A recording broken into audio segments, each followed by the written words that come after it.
It's 6 o'clock. Are we, On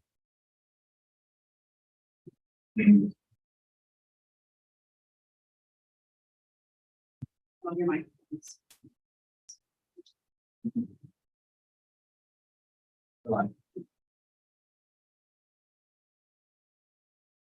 for the quasi-judicial procedure, should I do that first or when the affected party comes up?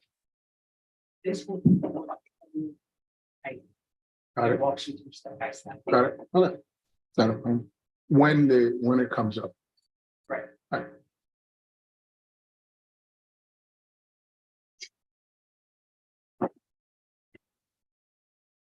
right. So we're ready to go. Okay. It is 6 o'clock. Welcome to the Planning and Zoning Board regular meeting, December 14th, 2022, 6 p.m. Today, it seems like we do have some very interesting projects and an affected party to hear. We will start with the roll call and recording of absences. So Alexander Cole, here. Dan Waleski. Here. Mark Hum, Here. Evelyn Arcuyo. Ed LeBlanc. Here. Zaid Shamsi Basha, Here. Juan Cotton. Right here. You have a quorum. Okay. No absences, so deletion, well, let's do the pledge of allegiance.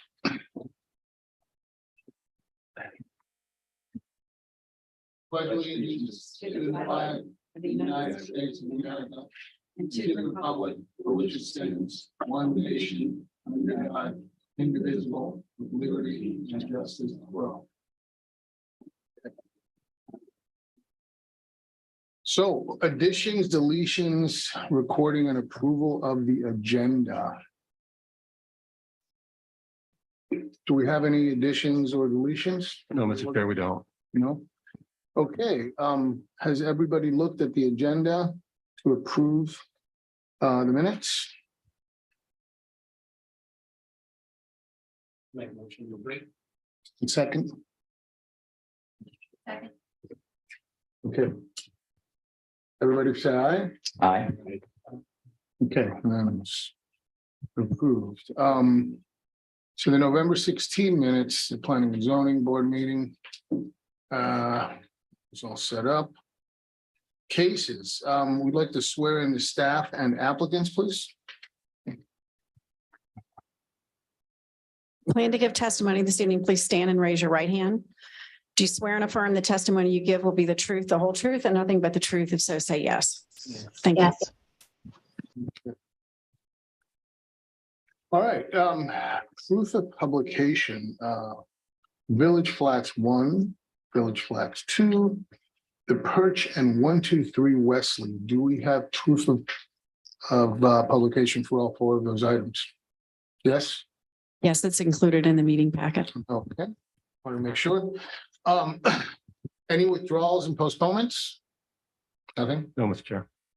Okay, anything on consent? No. Oh, wow, great. So public hearings, board disclosure. Should disclose one of the applicants. Turn your mic on. This is Dan Waleski. As a disclosure, one of the applicants tonight I've worked with on previous projects, but I have no interest in this project and I can be unbiased in my review. I have one too. My wife is on the CRA board.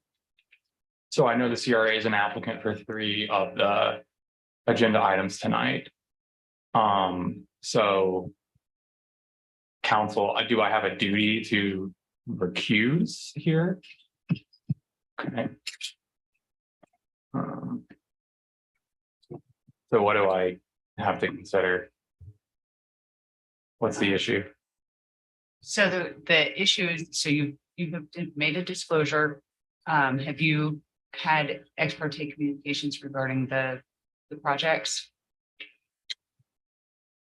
I mean, yeah, we talk about stuff casually that's coming before us, typically before the 2 boards that we're on. So I know, I knew this time would come at some point, and this is the first one. So, I mean, yeah, we have had ex parte communications about all of these. I don't really remember what they are. I don't really remember these specific projects. So you feel you can be unbiased? Yes.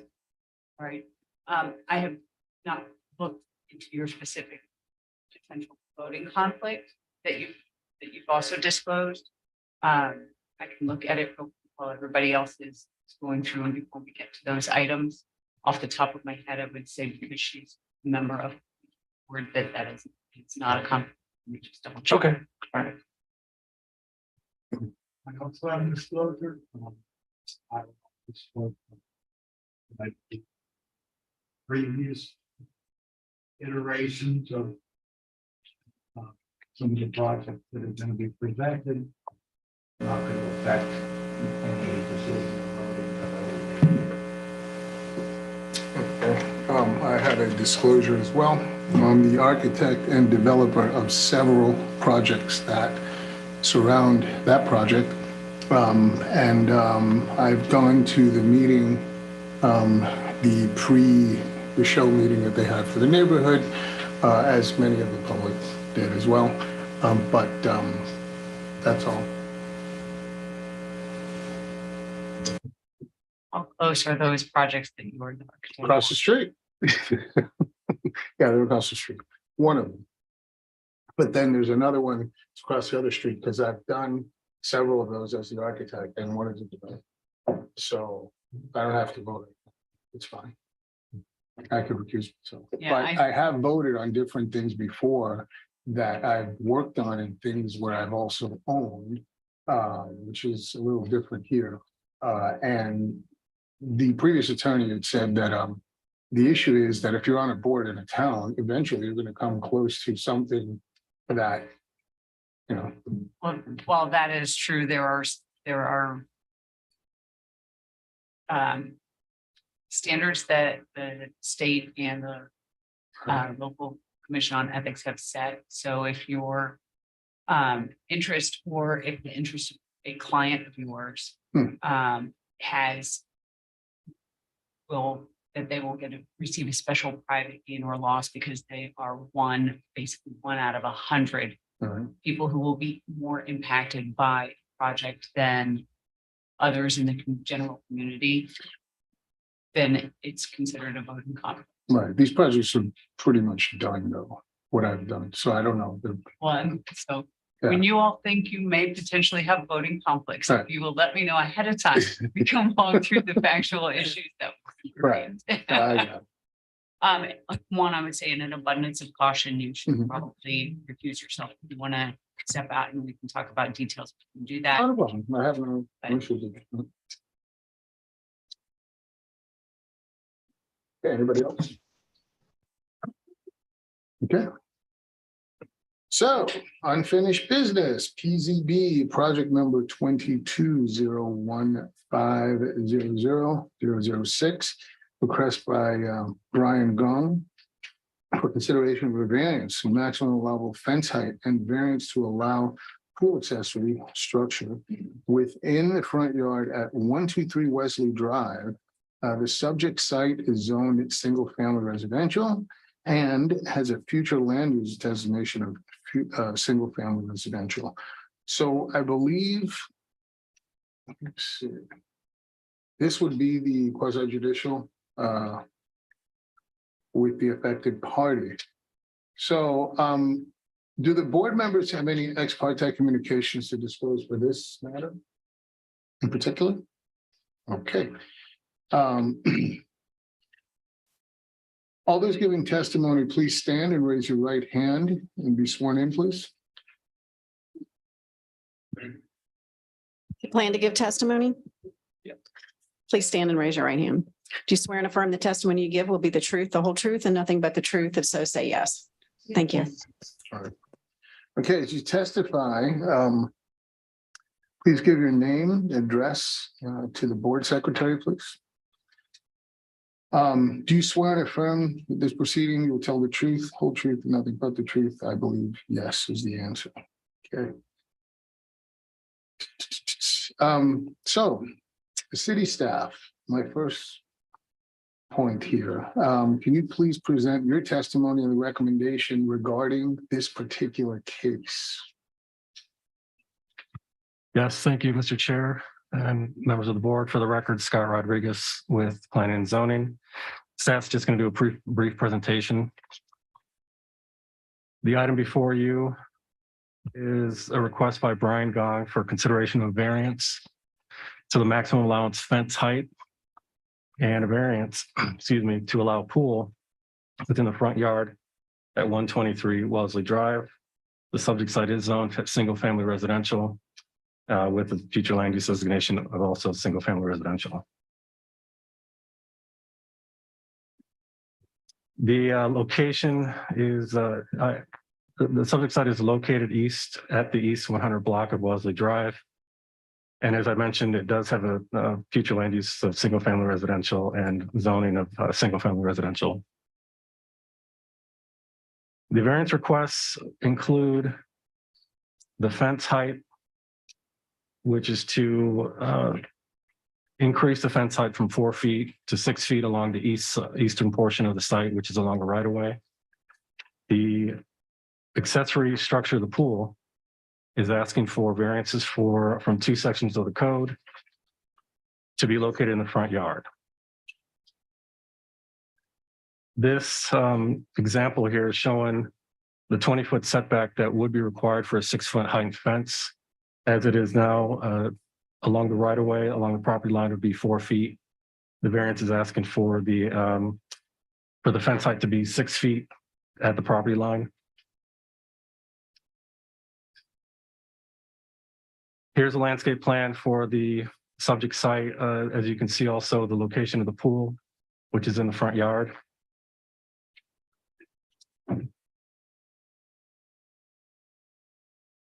The background on this is the home was constructed in 1985, and following along the timeline here, and I believe there's additional information in the staff report related to conditions that were applied to a permit that was approved, and most recently for the October 28th application that was submitted for a variance for the fence height and for the pool. The pool does meet all variance criteria and is consistent with the comprehensive plan and strategic plan. The fence does not meet all variance criteria. And as the staff report indicates, staff is asking the board to discuss to move forward or not. And if the board does decide to move forward to approve the variance, there are conditions of approval related to that. And also the motion, if we go to the next slide, please. There is a motion to approve, to disapprove, and also to approve the fence or approve the pool and disapprove the fence variance.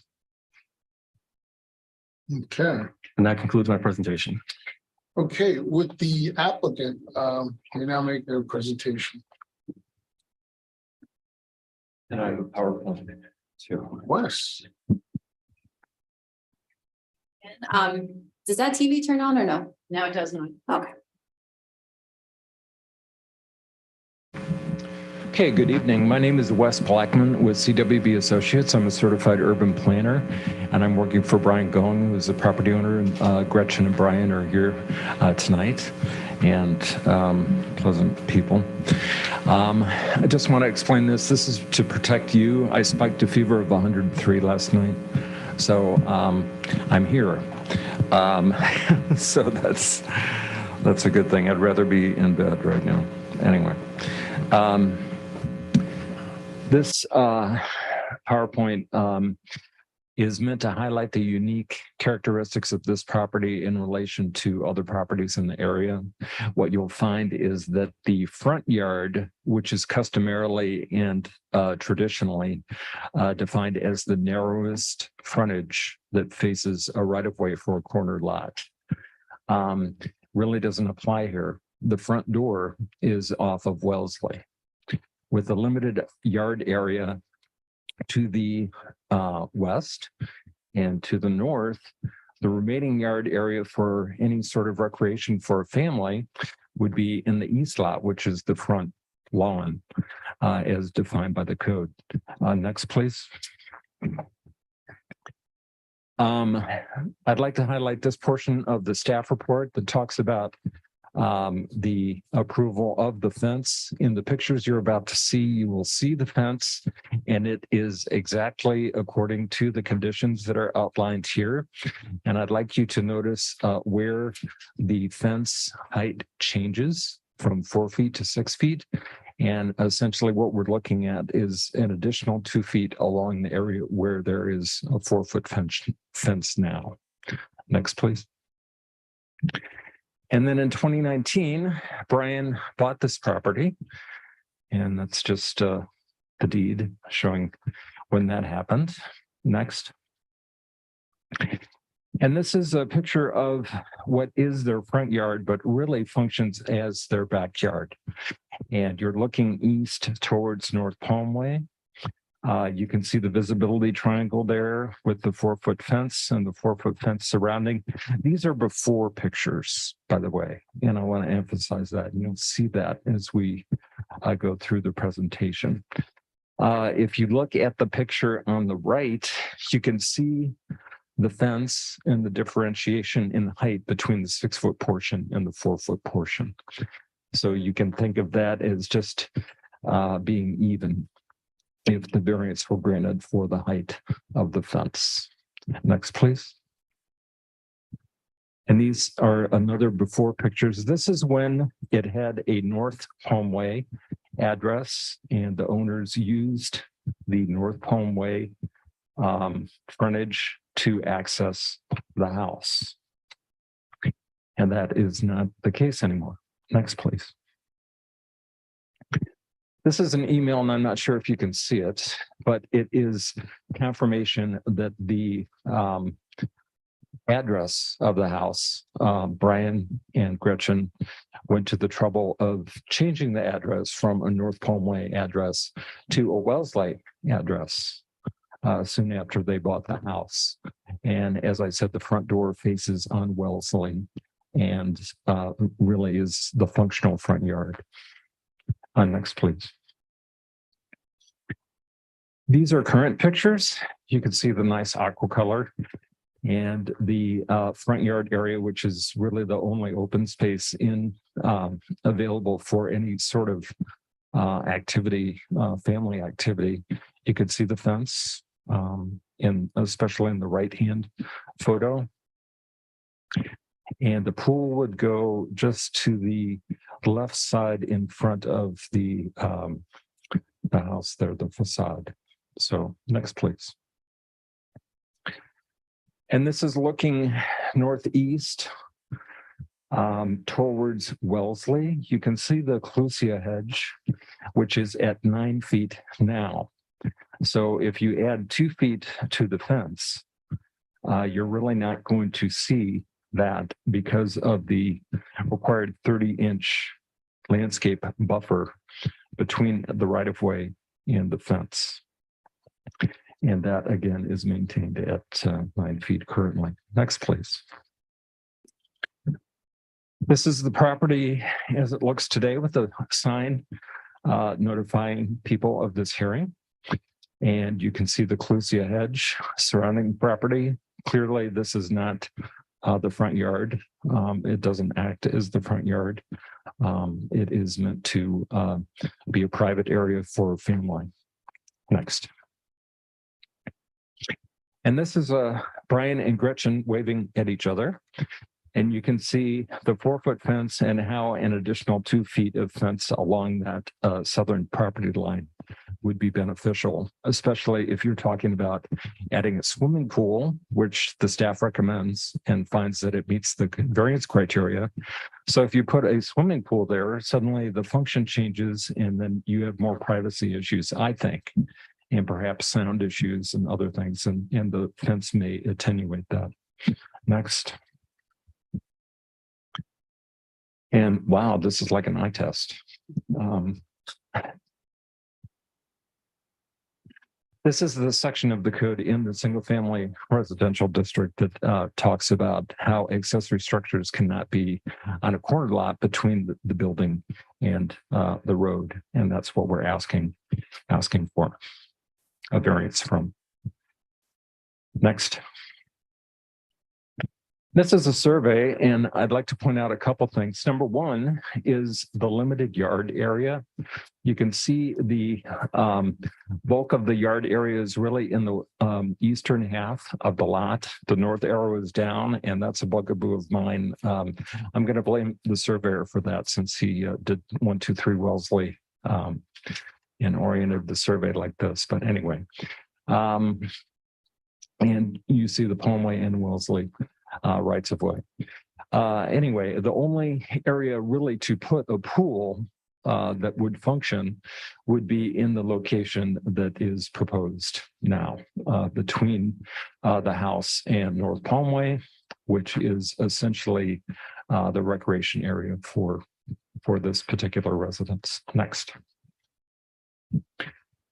Okay, this is the portion of the code that talks about the limitation of 4 feet height within the first 20 feet from the property line in the front yard. Next. What I'd like to point out here is item C. If you treat the front of this particular property at 123 Wellesley as being the front yard on Wellesley, the backyard is the backyard line is the one we're looking at between the neighbor to the south and this particular property. And if so, if the front yard was considered Wellesley, which this has a Wellesley address and the front door is on Wellesley, then the rear property could have a 6-foot fence along its entire length. Next. And just to review again, the location, I circled in red, you can't see it too well, but the 2.5, that's the 30 inches of vegetative area, and that's where the Colusia hedge is. Next. And then this is the landscape plan, showing the potential location for the pool and the other improvements that they have planned.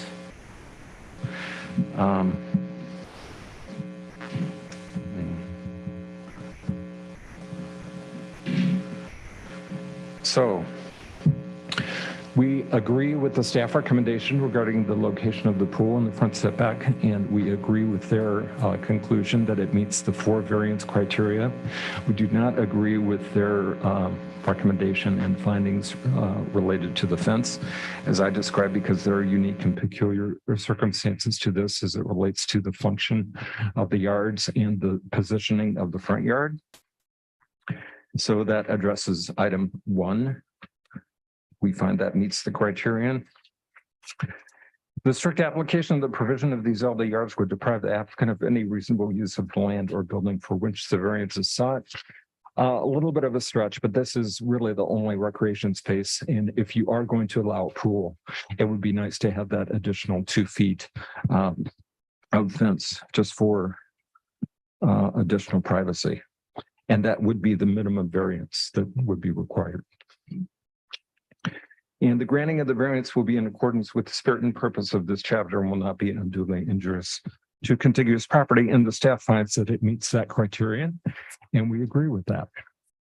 So with that, that is the presentation. That is our request. The property owner is here if you have any questions of them, and I can answer any questions too.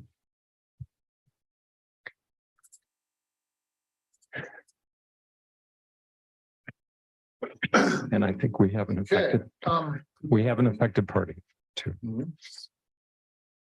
Are we here from the affected party? I thought the property. Did you stand up, please? And Sure. okay.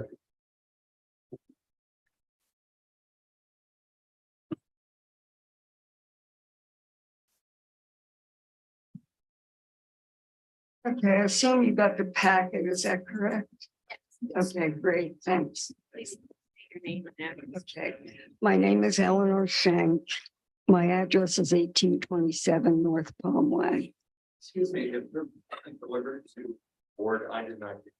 Oh, Thank you. This is the first time I'm seeing it. Okay, we did receive that, by the way, just as a disclosure.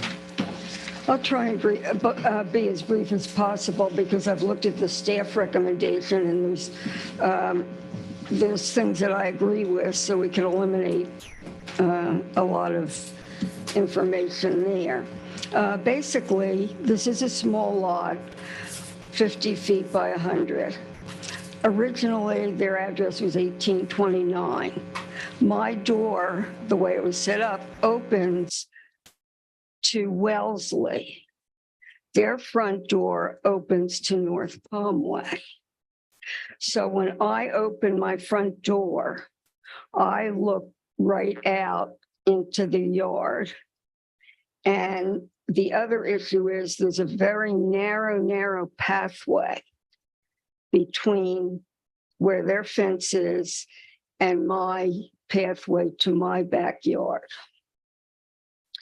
One of the problems that I have is that if I open my front door, I'm going to be looking at a 6-foot fence. And maybe that's would make other people happy, but it's going to be very ugly from my perspective. Right now, I look at least I see greenery, it was open, and that was the original plan of the property. But now it's switched around. And because of the narrow pathway, it creates a blind spot if there's a 6-foot fence, even higher than now. So it's, to me, that's a safety issue as well. So I do have a concern about the 6-foot fence. And furthermore, there's a 4-foot fence there now, and he has a 4-foot fence around with the Calusa hedge. The Calusa hedge, 9 feet, it's quite high. So that provides total privacy. And I believe the staff recommended, I don't have it right in front of me, that he could have a 4-foot fence there and Calusa behind it.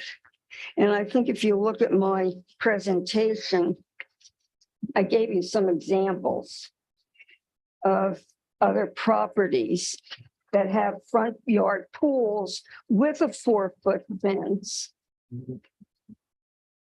I'm sure, yeah, there are some Yeah, there's a couple here. in the city. They have a 4-foot fence and then they have the hedge. There's 2 examples. There's one with a hedge in front and there's one with a hedge in back.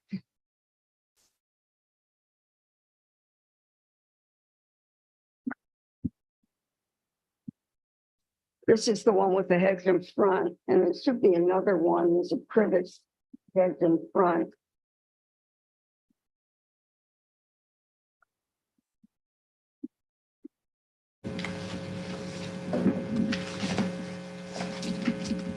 Let me see what exhibit that is.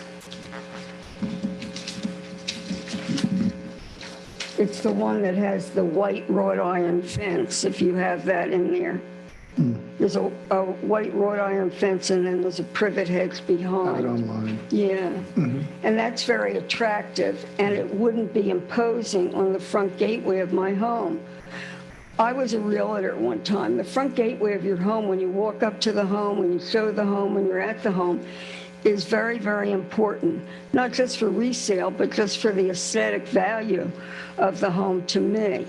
And I would find a 6-foot fence very imposing and very difficult to even see. And I've expressed this even to the applicants on a number of occasions. When they got the variance to make their address 123 Wellesley, I was happy. I said, oh, great, that improves your property value. I even encouraged them to have a pool. I said, well, you could probably put a pool in, et cetera. I have no objection to the pool. I want to make that clear to you. What I have an objection to is the 6-foot fence. I have an objection to, I don't even know if I have an objection because all I have from them is a landscape plan. I need to know because if it's a 5-foot setback from the fence for the pool and spa, that's right by my bedroom window. So I want to know where the pool pump is, where the mechanical and other operation is for the pool. And if it's going to be noisy, there's already litigation right across the street with problems of this magnitude. I don't know if you got that exhibit, because I didn't see it in the package, but I gave it to the, I think I gave it to Steve. But at any rate,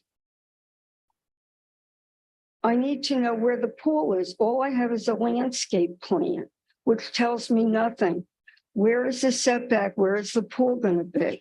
How close to my property? Where will the pool pump and the filtration system be?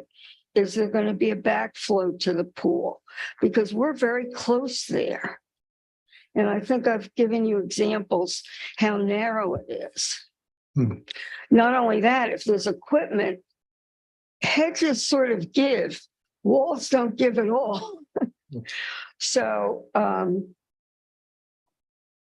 that's just what I'm saying is I really don't want a 6-foot fence on my side.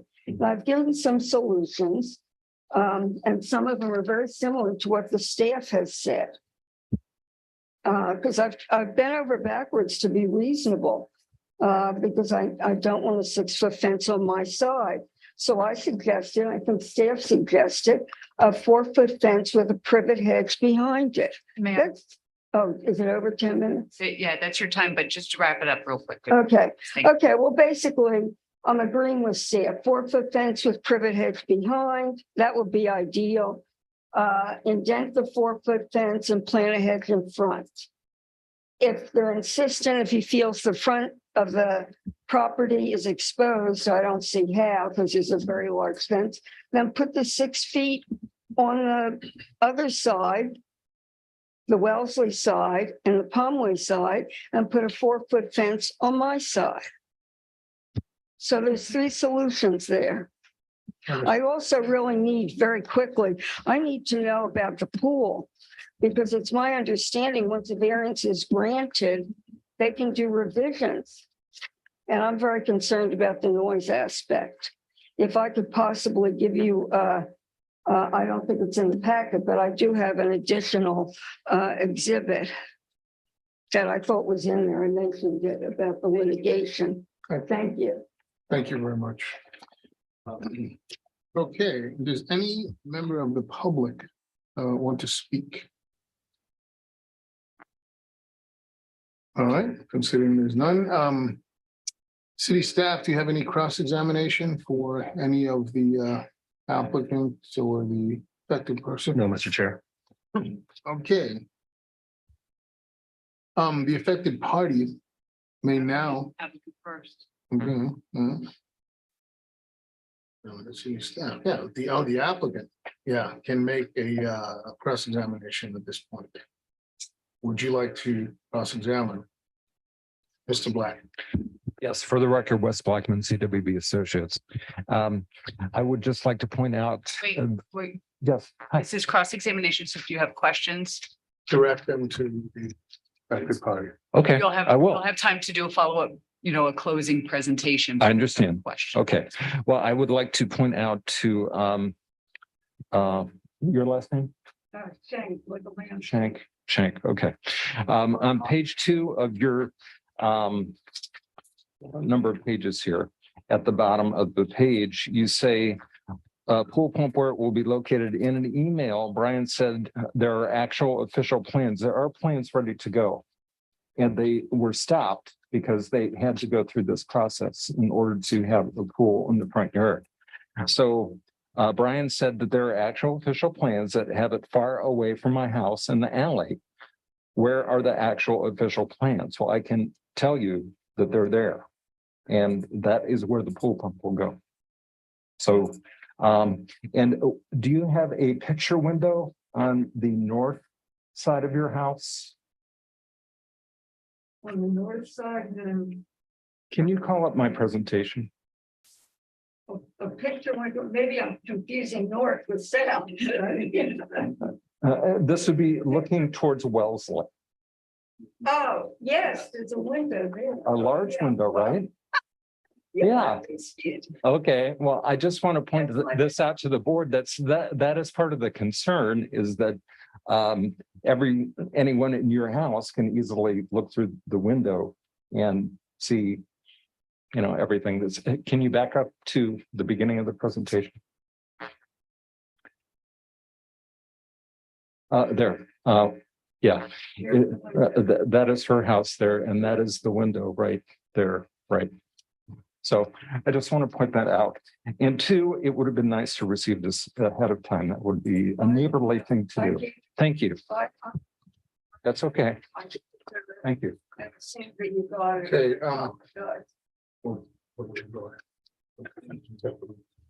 so will the affected party, you may now cross-examine, So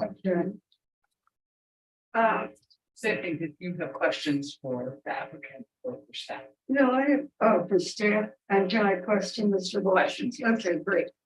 All right, and it's great that you put this up here.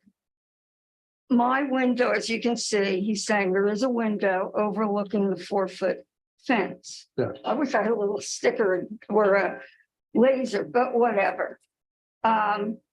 So, and he's saying, well, I could look over. But if you look at the photos that I gave you, you'll see there's a 4-foot fence and a hedge that would prevent that. Ma'am, you'll have time to give Okay, more testimony. Do you have questions? okay. So why is there a problem, Mr. Blackman, with the hedge being there? That seems to be a problem. You're saying that there wouldn't be a hedge there? There'd only be a 4-foot fence? There would be a 6-foot fence, and we would be open to a discussion regarding the hedge on either side of the fence. Okay, but why can't there be a 4-foot fence the way it is and have a hedge behind it? Because there are privacy issues with people seeing the area of the pool from the street and passersby. And From this window, you're saying, now remember, he's got a 9-foot, 9 to 10-foot Palooza head here. And I have a photo of it. So can we you're go, saying yeah, to the people current can photos? see- there it is. Yeah, there isn't a hedge there now, correct?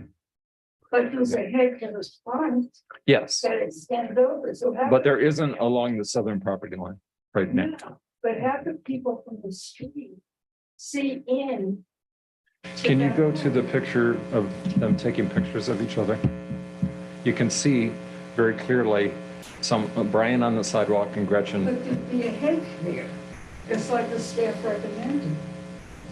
So it'd be a 4-foot fence and a hedge. Look at the hedge right there.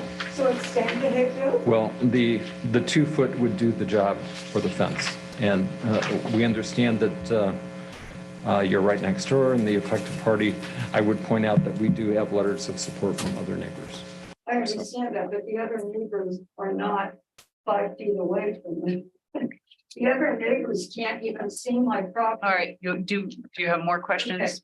Well, let me ask you this, when you walk out the front door of the other residents, do the other residents that have their letters, do they look at the other person's property or do they look out to the street? I don't have the letters in front of me. I don't have the addresses. Okay. I don't have the map to Well, then answer. let's look at the property owners at 123 Wellswood. Can you show the shot with the yellow door?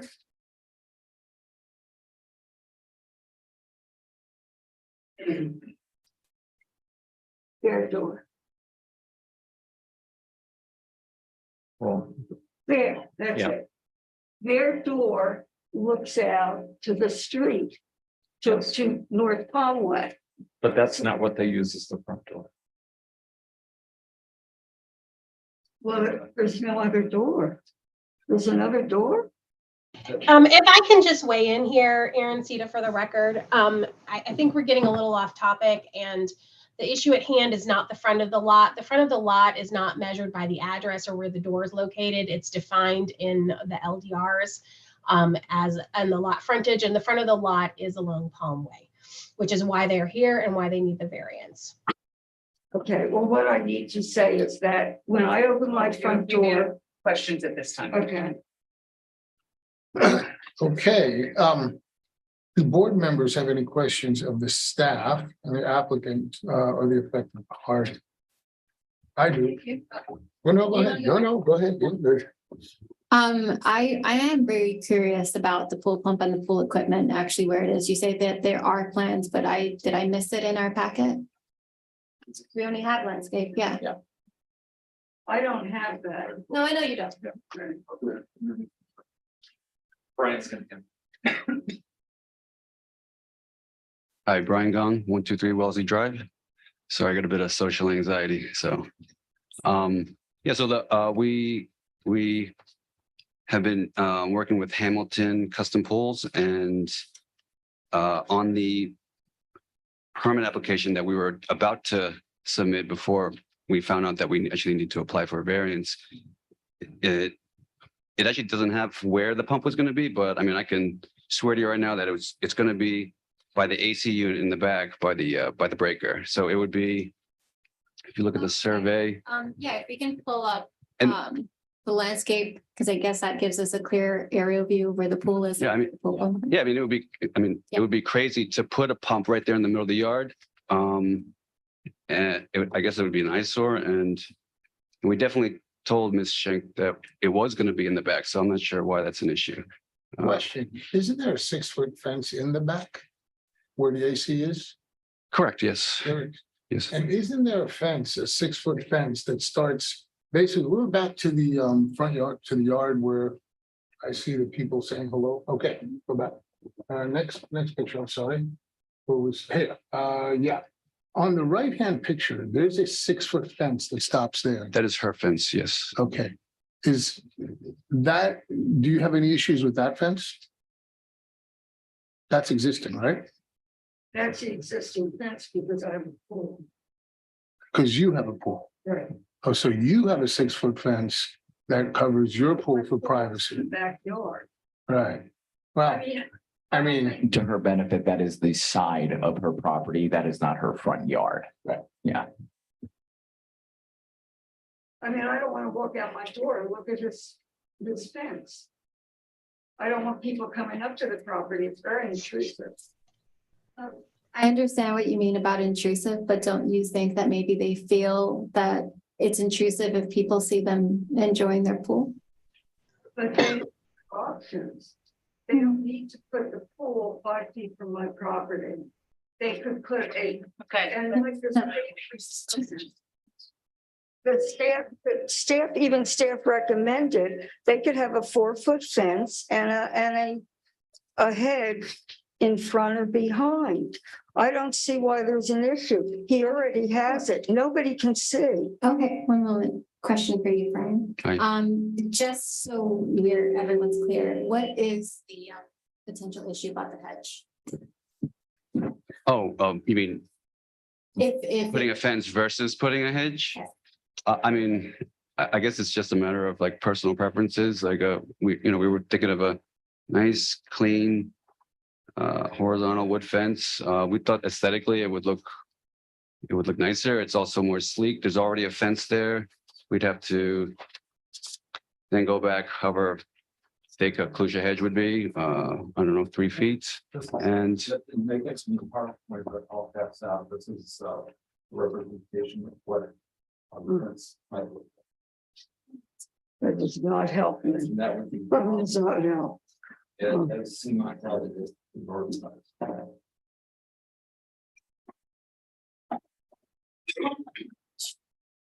yeah, I mean, we realized that she obviously much rather prefers a hedge there. And I think it's a situation where we just really rather prefer a fence and I'm just curious. Yeah. I'm able to provide one, but it's not to you. So thank yeah. yeah.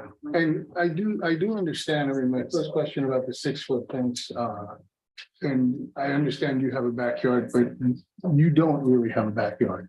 That's Correct. the issue. Correct. right? Correct. So That's you why we're have here. The opportunity to have a backyard. So I mean, oh yeah, that is in your backyard. I don't know. It's have a very, an odd situation with the house. It's an odd situation. I mean, personal preferences, I totally understand that. 6-foot clean wood fence versus a 9-foot clusia hedge that would continue where it already is and onto the north side. If she would still prefer that, I mean, to me, that just sounds crazy. I mean, it doesn't, I don't think a 9-foot clusia hedge looks that great, to be honest. But then again, I guess it's all personal preference at the end of the day. One last question. Good. So my last question, I guess for now, in regards to, he had mentioned, I'm sorry, I keep forgetting his name, that you're all fine with the conditions that staff had made, but there might have been one that you might have not liked. I don't remember. Was it number 1?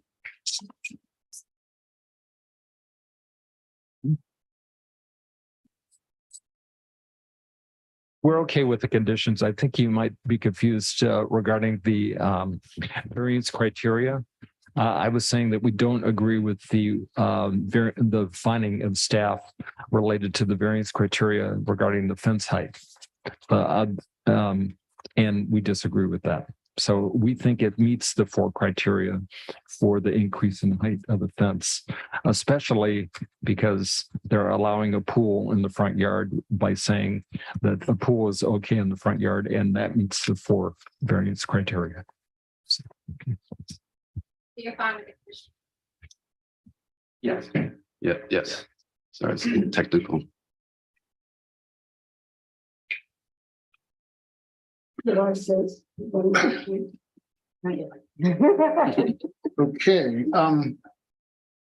with the applicant, is there any other questions from the board? Wondering if you or perhaps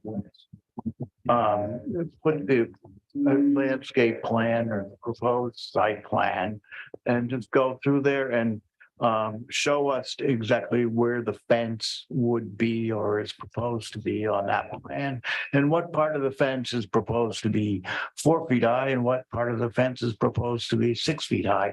I think it's probably noted on the plan, but unfortunately I can't read it. It doesn't seem to be on that plan. I think the staff's version of this, their report actually showed it better. It was a yellow highlighted area, which is the first 20 feet of the eastern part of the lot.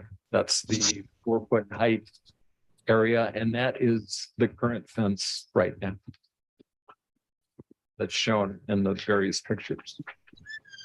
I think he's talking about the setback, Wes, from the 30 inches that staff required. Oh, And that okay. you all agreed to. So I think it's behind the hedge is what he's talking about. And that is there, and that would stay.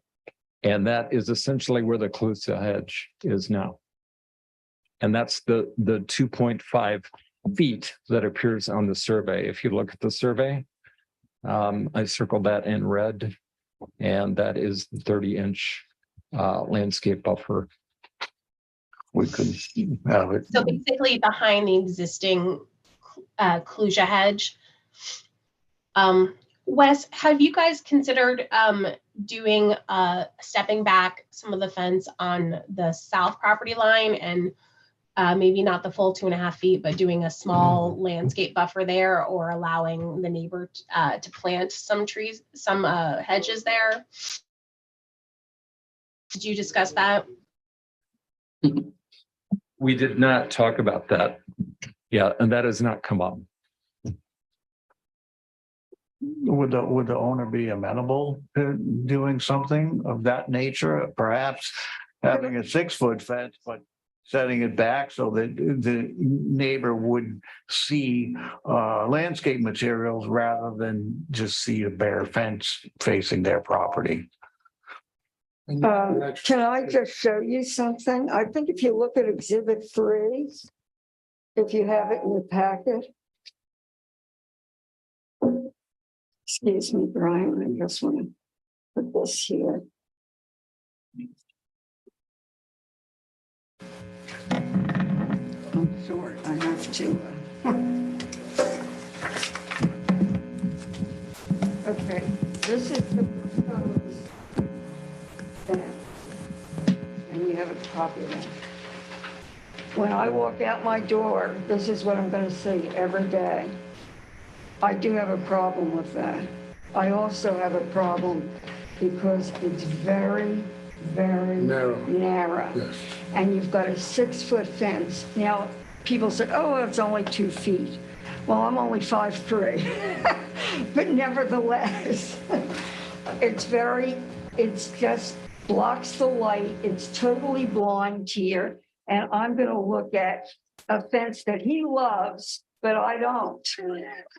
I have a question for you. If there was some happy meeting where you were able to have, if you were able to plant the plusia, you were able to keep your walkway and he could push his fence back a little bit and have it, you would never see his face. And you would just see the plusia and you'd keep your walkway. Would you be amenable to that? Staff actually recommended something of that, but maybe they could, I believe they said he could put his fence 30 inches back. Is that for, I mean, I don't have it. And you would just see beautiful plusia, like you said, you had no issues. If he seeing, so- wants to plant calusa and keep it high, so I personally really don't want a 6-foot fence because I'm concerned getting down the narrow way. And I have a feeling that if there's a problem down the line and the hedge is not maintained, you have to remember wood deteriorates in Florida. The fence that's there now, I've been painting and taking care of for 3 years. We can't have it all. And Yeah. 70 plus comes to Florida as well. Right, Okay, so I mean, these things happen. So right. No, I we're trying to understand. work something out so that you Right. can move on. I mean, if he wants to set it in fair, I would rip my preference is 4 feet with a hedge in front.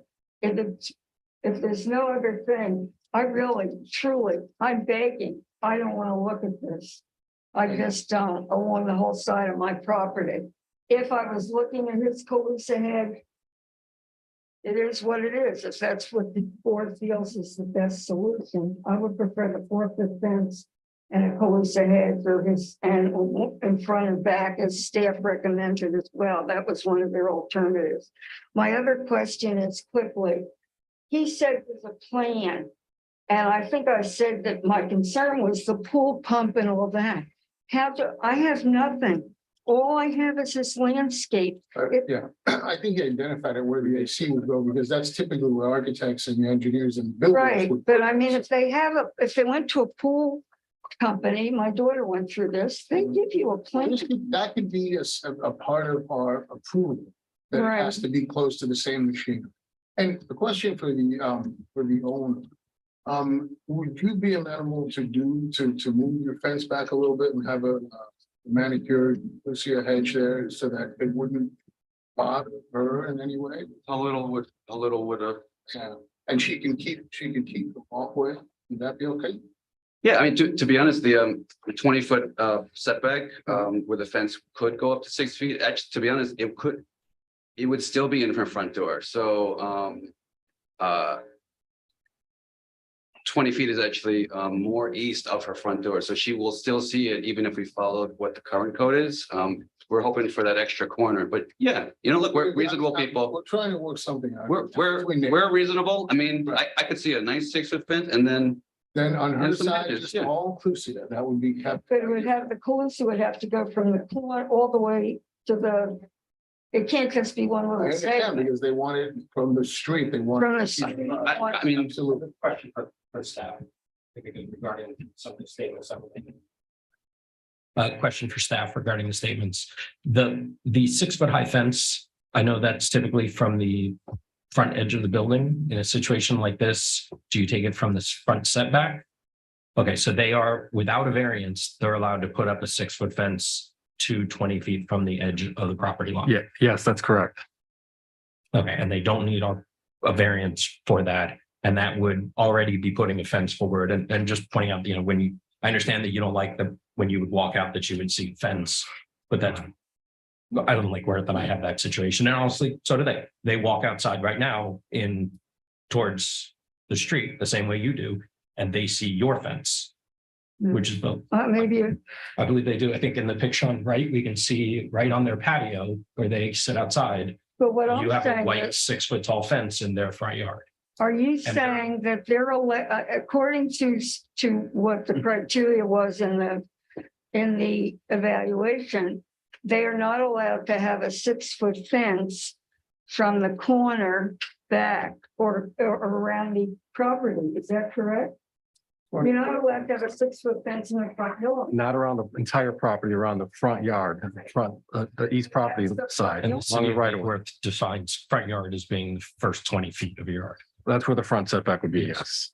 So, that so could they, be 4 feet, That's why the variance request is here. right? but they could, that was the question that I asked staff. And to clarify for you, my understanding is that they have a right without our approval to to extend a 6-foot fence Right. out to 20 feet from the street, which would go up to basically the corner of your house. Correct. So when you walk out of your front door, you could see a 6-foot fence and they don't need a variance for that. I The don't variance. understand. I guess I'm being, So what staff is saying, the city, and I believe the city changed this a little while back. There's another part of the code that addresses the maximum impervious in the front yard. And so the city basically defined the front yard as the front 20 feet. So regardless of where your house sits, you can put a 6-foot fence up to that 20-foot property line. but If I can just clarify what we have done is that the front fence can be to the front setback of the setback line of the house. The front setback line of the house is 20 feet. So that's where that came from. So because their house is set back so much, what we've allowed is so people can continue their have adequate amounts of privacy. Is we allow people with houses set to the rear to have the same fence setback that people whose houses are built at the front setback line. They could put a 6-foot fence right up to here without anything. This is an important fence. wait, Mhm. you point They're that getting a better option.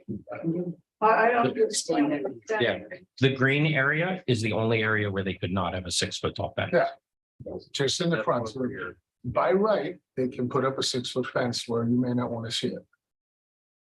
I don't understand. I don't see. So that area in the front, the green area that's shaded, that's identified on the map, that area it's 20-foot setback. So that area per code allows 4 feet fence height. Once you hit the 20-foot beyond that, it can be 6 feet. So what the applicant is requesting is that they deviate from the code to allow 6 feet in that green area. However, per the code today, you can have, once you get out of that green area, you can have a 6-foot fence, 6-foot tall fence. Which is where you have an issue with it coming out of your door. Without having to ask anything. And part of the issue, I know we've talked about having landscape on the outside of that fence. Right, But the difference between the other two areas is you got public right of way on the other two areas. So you can go out on public right of way and maintain your property. But sometimes there's an issue with going onto your neighbor's property to maintain your. No, that's location. part of it. That can complicate those sort of issues long term. Can I say something? I just wanted to confirm that we measured and I measured on the aerial and the front building line of the affected party's house to the south is approximately 20 feet.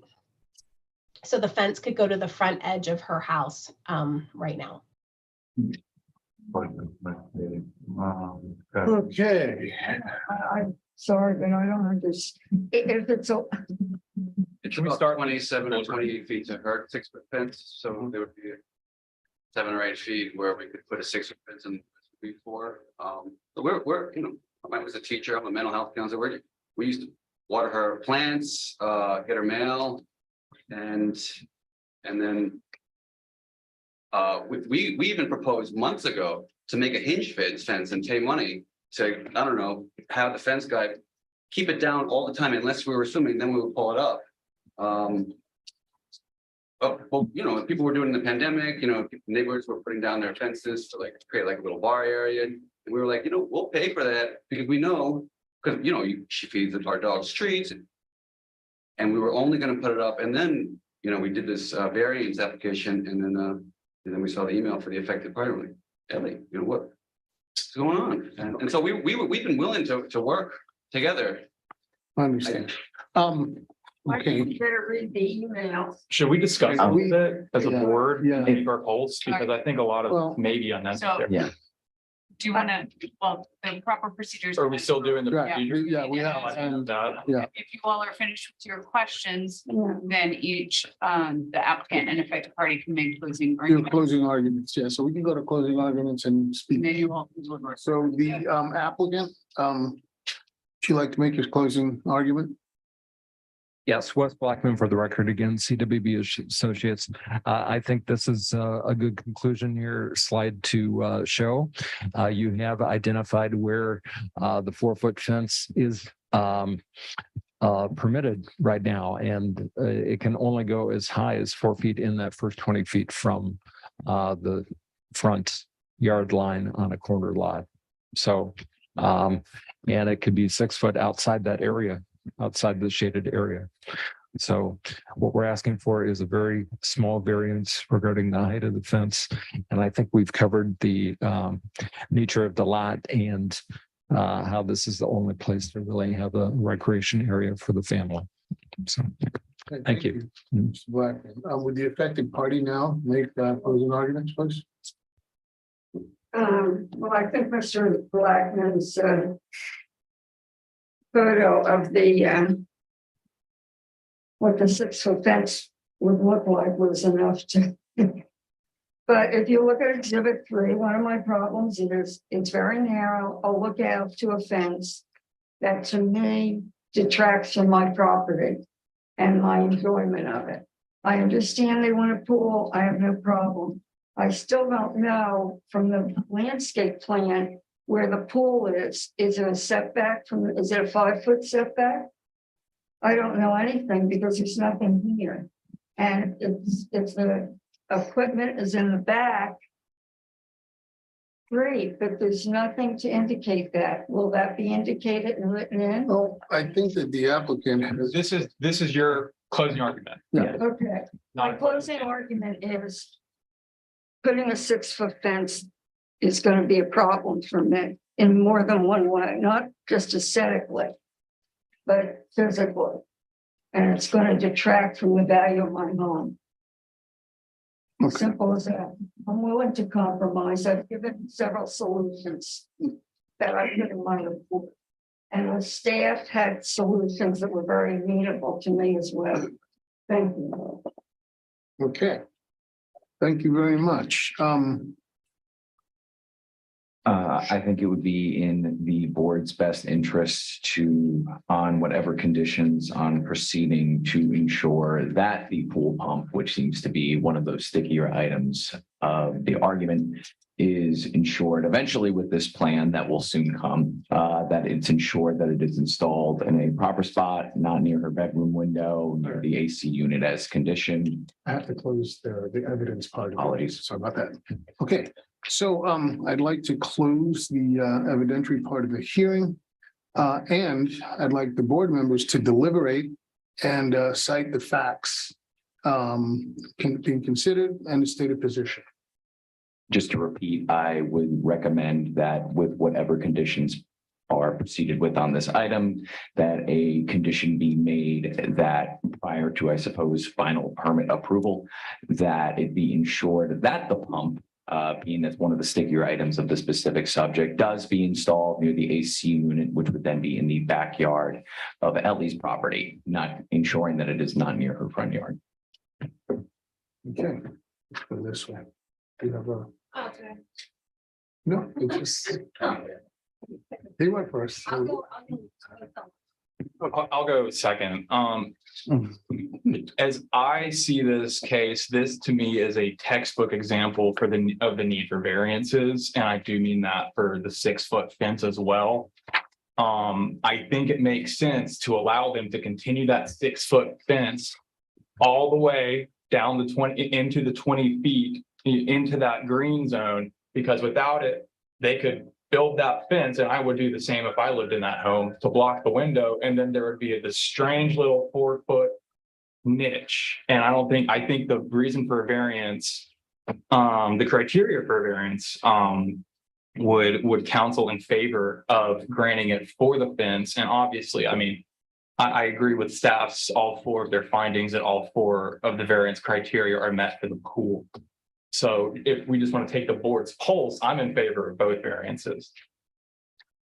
Okay, Mark? Yeah.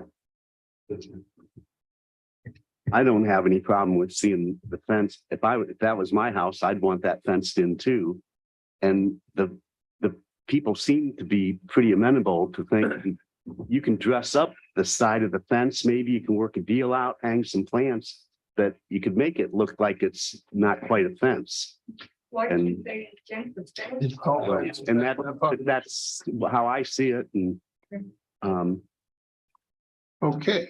Do you have a? I mean, overall, there you go. Overall, I believe that privacy is very, very important. So I do agree that there should be something there, whether it's in terms of landscaping or this particular fence. I don't have a problem with this fence, actually. This is really nice. But I do like the idea of working together and making it a little more aesthetically pleasing. But if we, you know, I like the fact that you like to move forward with the conditions of the staff. And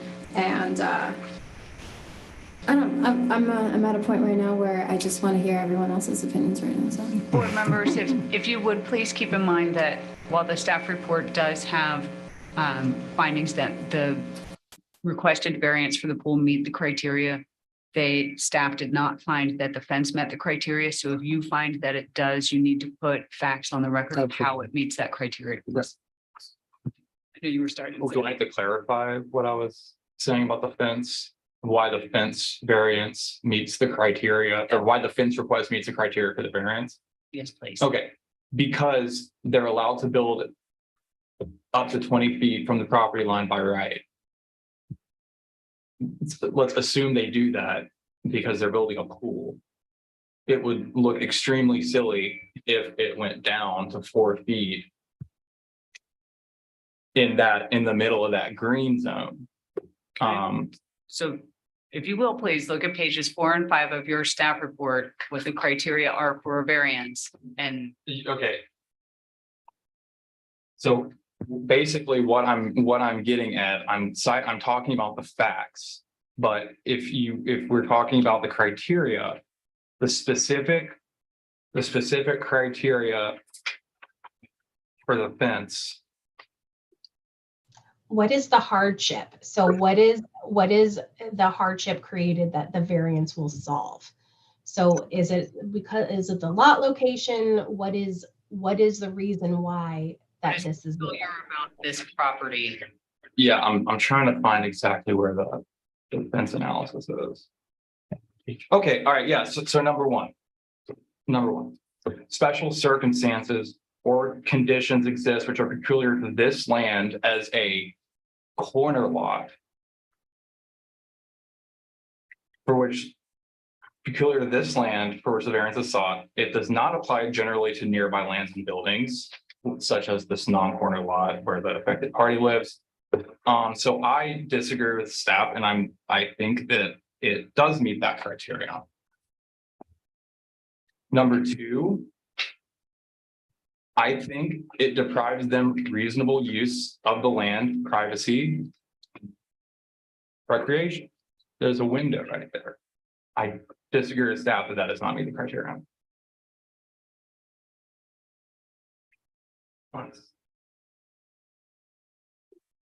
I think the variance proposed is the minimum variance, which makes the possible reasonable use of land or building. Yeah, I think that's a fair minimum. It's the least restrictive variance in order to achieve the reasonable use privacy that they're going for. And then number 4, the spirit and purpose of the chapter. I agree with staff that it meets the criteria. Thank you. Yeah, I would also agree with both conditions.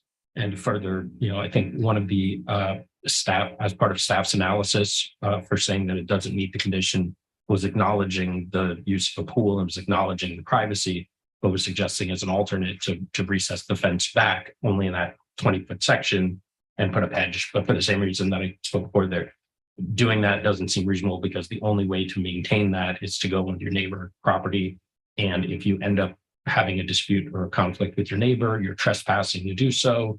And you have to also consider the rights of properties as they, in perpetuity, whoever buys and sells these. And I think that it's not reasonable to assume that sort of relationship where you can go and assess that. So based on the fact that I believe the pool is a reasonable variance or it meets the conditions and that privacy does as well, I don't think backing that off and saying providing a landscape hedge that needs to be maintained is reasonable. So I think that the minimum reasonable accommodation would include both the 6-foot fence as well as the allowance for the pool. I would also suggest that we include as a condition of approval that the pool equipment, because the code basically says you can't have a pool in the front yard. Code also says you can't have equipment in your front yard. And that equipment includes your AC equipment, pool motors, things like that. They're not requesting a variance for that, but we can clarify by saying this variance applies to the pool, does not apply to the pool equipment, which would still have to be set in the rear of the yard. So I would consider adding that. I know I haven't quite seen that before, but I know pool companies, they are getting to the point where they're running the piping further away to get the equipment so you don't hear the noise when you're enjoying your pool. And so if your pool contractor has already stated that that's reasonable, I think it's a reasonable condition so that they don't have the noise for the name right by the bedroom. Okay, so Well, so I tend to agree with the potential for both variances to be approved, the pool and the fence. But I also, am a little bit torn about that because, it's not really, so easy for us to determine that whether the affected party is presented with a hardship by that solution. So I kind of disagree with the finding that, setting back the fence and reaching some sort of agreement between the neighbors where perhaps a setback and some landscaping there would solve the problem. And both would achieve a compromise where they would be happier with the results. I'm not so concerned about, the property being sold in perpetuity because, at that point, who knows, if the neighbor wants to maintain the hedge, they could maintain the hedge. If the next neighbor who buys the house doesn't want to maintain the hedge, then that's their issue. okay. So the way I see this is that there's one clear path that the applicant can take, which is to do a 6-foot fence right up to the 20 feet. And actually, that would not require any variances or anything. And you can actually have your ecclesia in front, but it would get the affected party into a position where it's probably a worse position that she's in. So I think that the lot itself is not a typical lot, and that there is also an accommodation to be made for the applicant because this house does not have a backyard. They're not afforded that. So I would agree with the variances and believe that it should go this way because for what the affected party is asking for, should the letter of the code be followed today, she would have pretty much the same effect.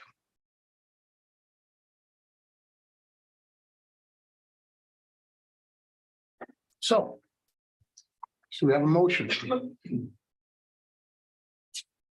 I'll move to, we put the motion.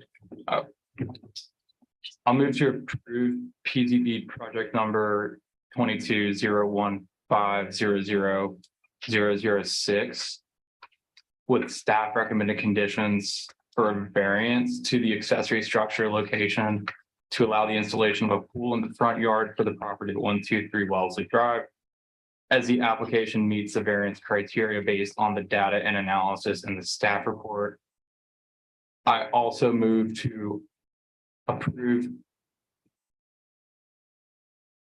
the same planning zoning board project for a variance to the maximum fence height and a variance to the accessory structure location. Do I hear a second? I'll second.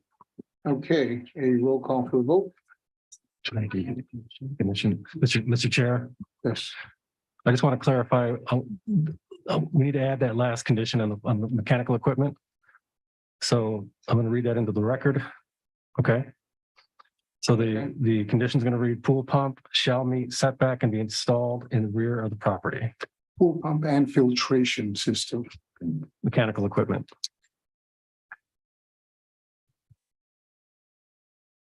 Okay. Roll Thank call. you.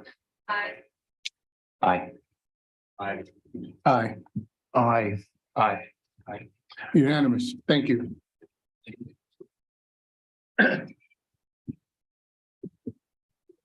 Okay, moving right along. Project PZB number 2201400016. The consideration of a major site plan conditional use permit, a sustainable bonus incentive program that requests a project community referred to as The Perch, located at 7 North B Street. The project proposes to construct three-story, 13-unit multifamily development consisting of a 9-unit apartment-style building and 9-unit townhouse-style building. The sustainable bonus request for additional height. The property is zone mixed-use east and has a future land designation of mixed-use east as well. Okay, thank you. Is the applicant? Hey, Juan, real quick, I am going to recuse myself for these last 30 because of the CRA PZB issue. It is not a voting conflict of interest. That's all right. Well, if you don't have a voting conflict of interest, you can't recuse yourself. I don't feel that I can maintain. Yeah, no, I'm not. I don't want to do it. Thanks. And If I have no problem recusing myself. yeah, just so just to make it clear on the record, which of the three is where your conflict is. Yeah, personally, I don't believe I have a conflict, but if it hasn't been researched by yourself, I would recuse myself from the voting. For this application or for one of the other two? They're all in the same neighborhood and I'm in the same position on all of them. Could I ask why there's a potential conflict? I'm the developer and an architect of several properties in that area, and that's it. So the rules for voting conflicts of interest are if you, a relative or a client or customer, and there are, definitions for each of those terms. If you have a Financial, special private gain or loss based on they're all done. because when a project comes in, it's not just financial, it's if you are in closer proximity that you would be impacted by the project in a higher degree than the general community, and you are one of 100 or less people who would be so impacted to a greater degree, you're considered to have a voting conflict of interest. It's together. Okay, so I guess we have to do these separately because there are different parts of the conditions and things, but they are part of the same development, and I hope people do sort of understand that. I just want to make sure that you know, since you have a voting conflict of interest, you cannot speak to the project. So you need to to make Right. sure that you're just running the meeting. at this point. Vice Chair? I'm out. Who's the Vice Chair? Yep. Okay. If that's appropriate. That's appropriate. Okay. So our next item under new business is PZB project number 22-014-00016. And I believe we have a presentation for the applicant or from staff for the applicant, which goes first. Staff. Well, good evening. For the record, I'm Abraham Fogel, Senior Community Planner for the Community Sustainability Department. So we will start out with PCB project number 22-014-00016. And it is a major site plan conditional use and sustainable bonus incentive program for the project known as the Perch at 7 North B Street. And it includes a total of 18 multifamily units, and those are separated into one building that has 9 apartment style units and 2 buildings. One has 3 and the other one has 6 townhouse style units. Here we have the location map. As you can see, the properties are located east of A Street between Lucerne and Lake Avenue and bounded on the east side by B Street. And again, as I mentioned on the first slide, it's a major site plan conditional use. And in this instance, the sustainable bonus is being utilized to achieve 3 stories where the maximum is normally 2. Here we have an aerial view. As you can see, it's vacant currently.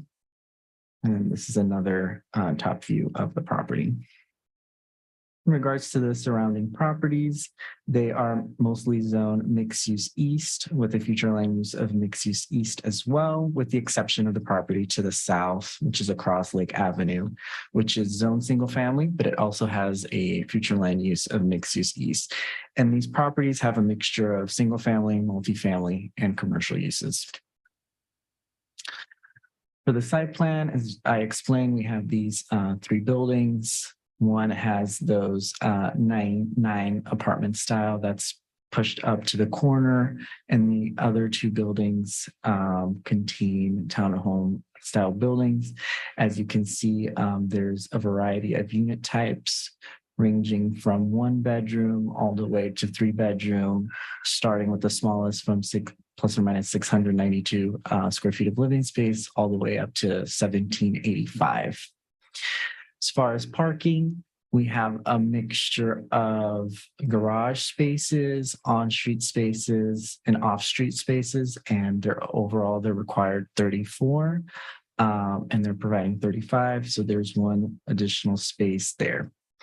Another interesting feature is that it includes the potential of a pocket park down in the corner where there's potential for a sculpture and enhancing the streetscape as you enter Lake Worth Beach.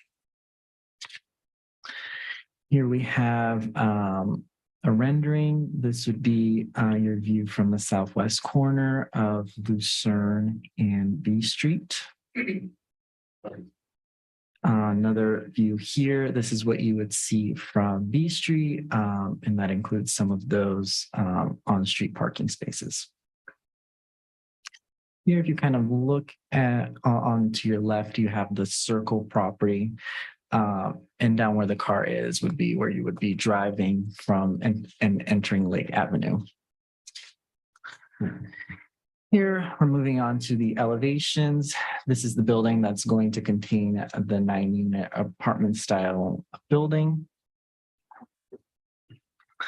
This is the other building that will contain the 6 townhouse style buildings, and you can see in the rear where they all have their own garages. And this is the smaller building, which has 3 apartment style buildings. So moving on to the sustainable bonus analysis, as I previously mentioned, the benefit they're getting here is to go up to 3 stories. And that is calculated, the values you're seeing on the screen for that additional square footage that they're getting, which is approximately 7,571 square feet.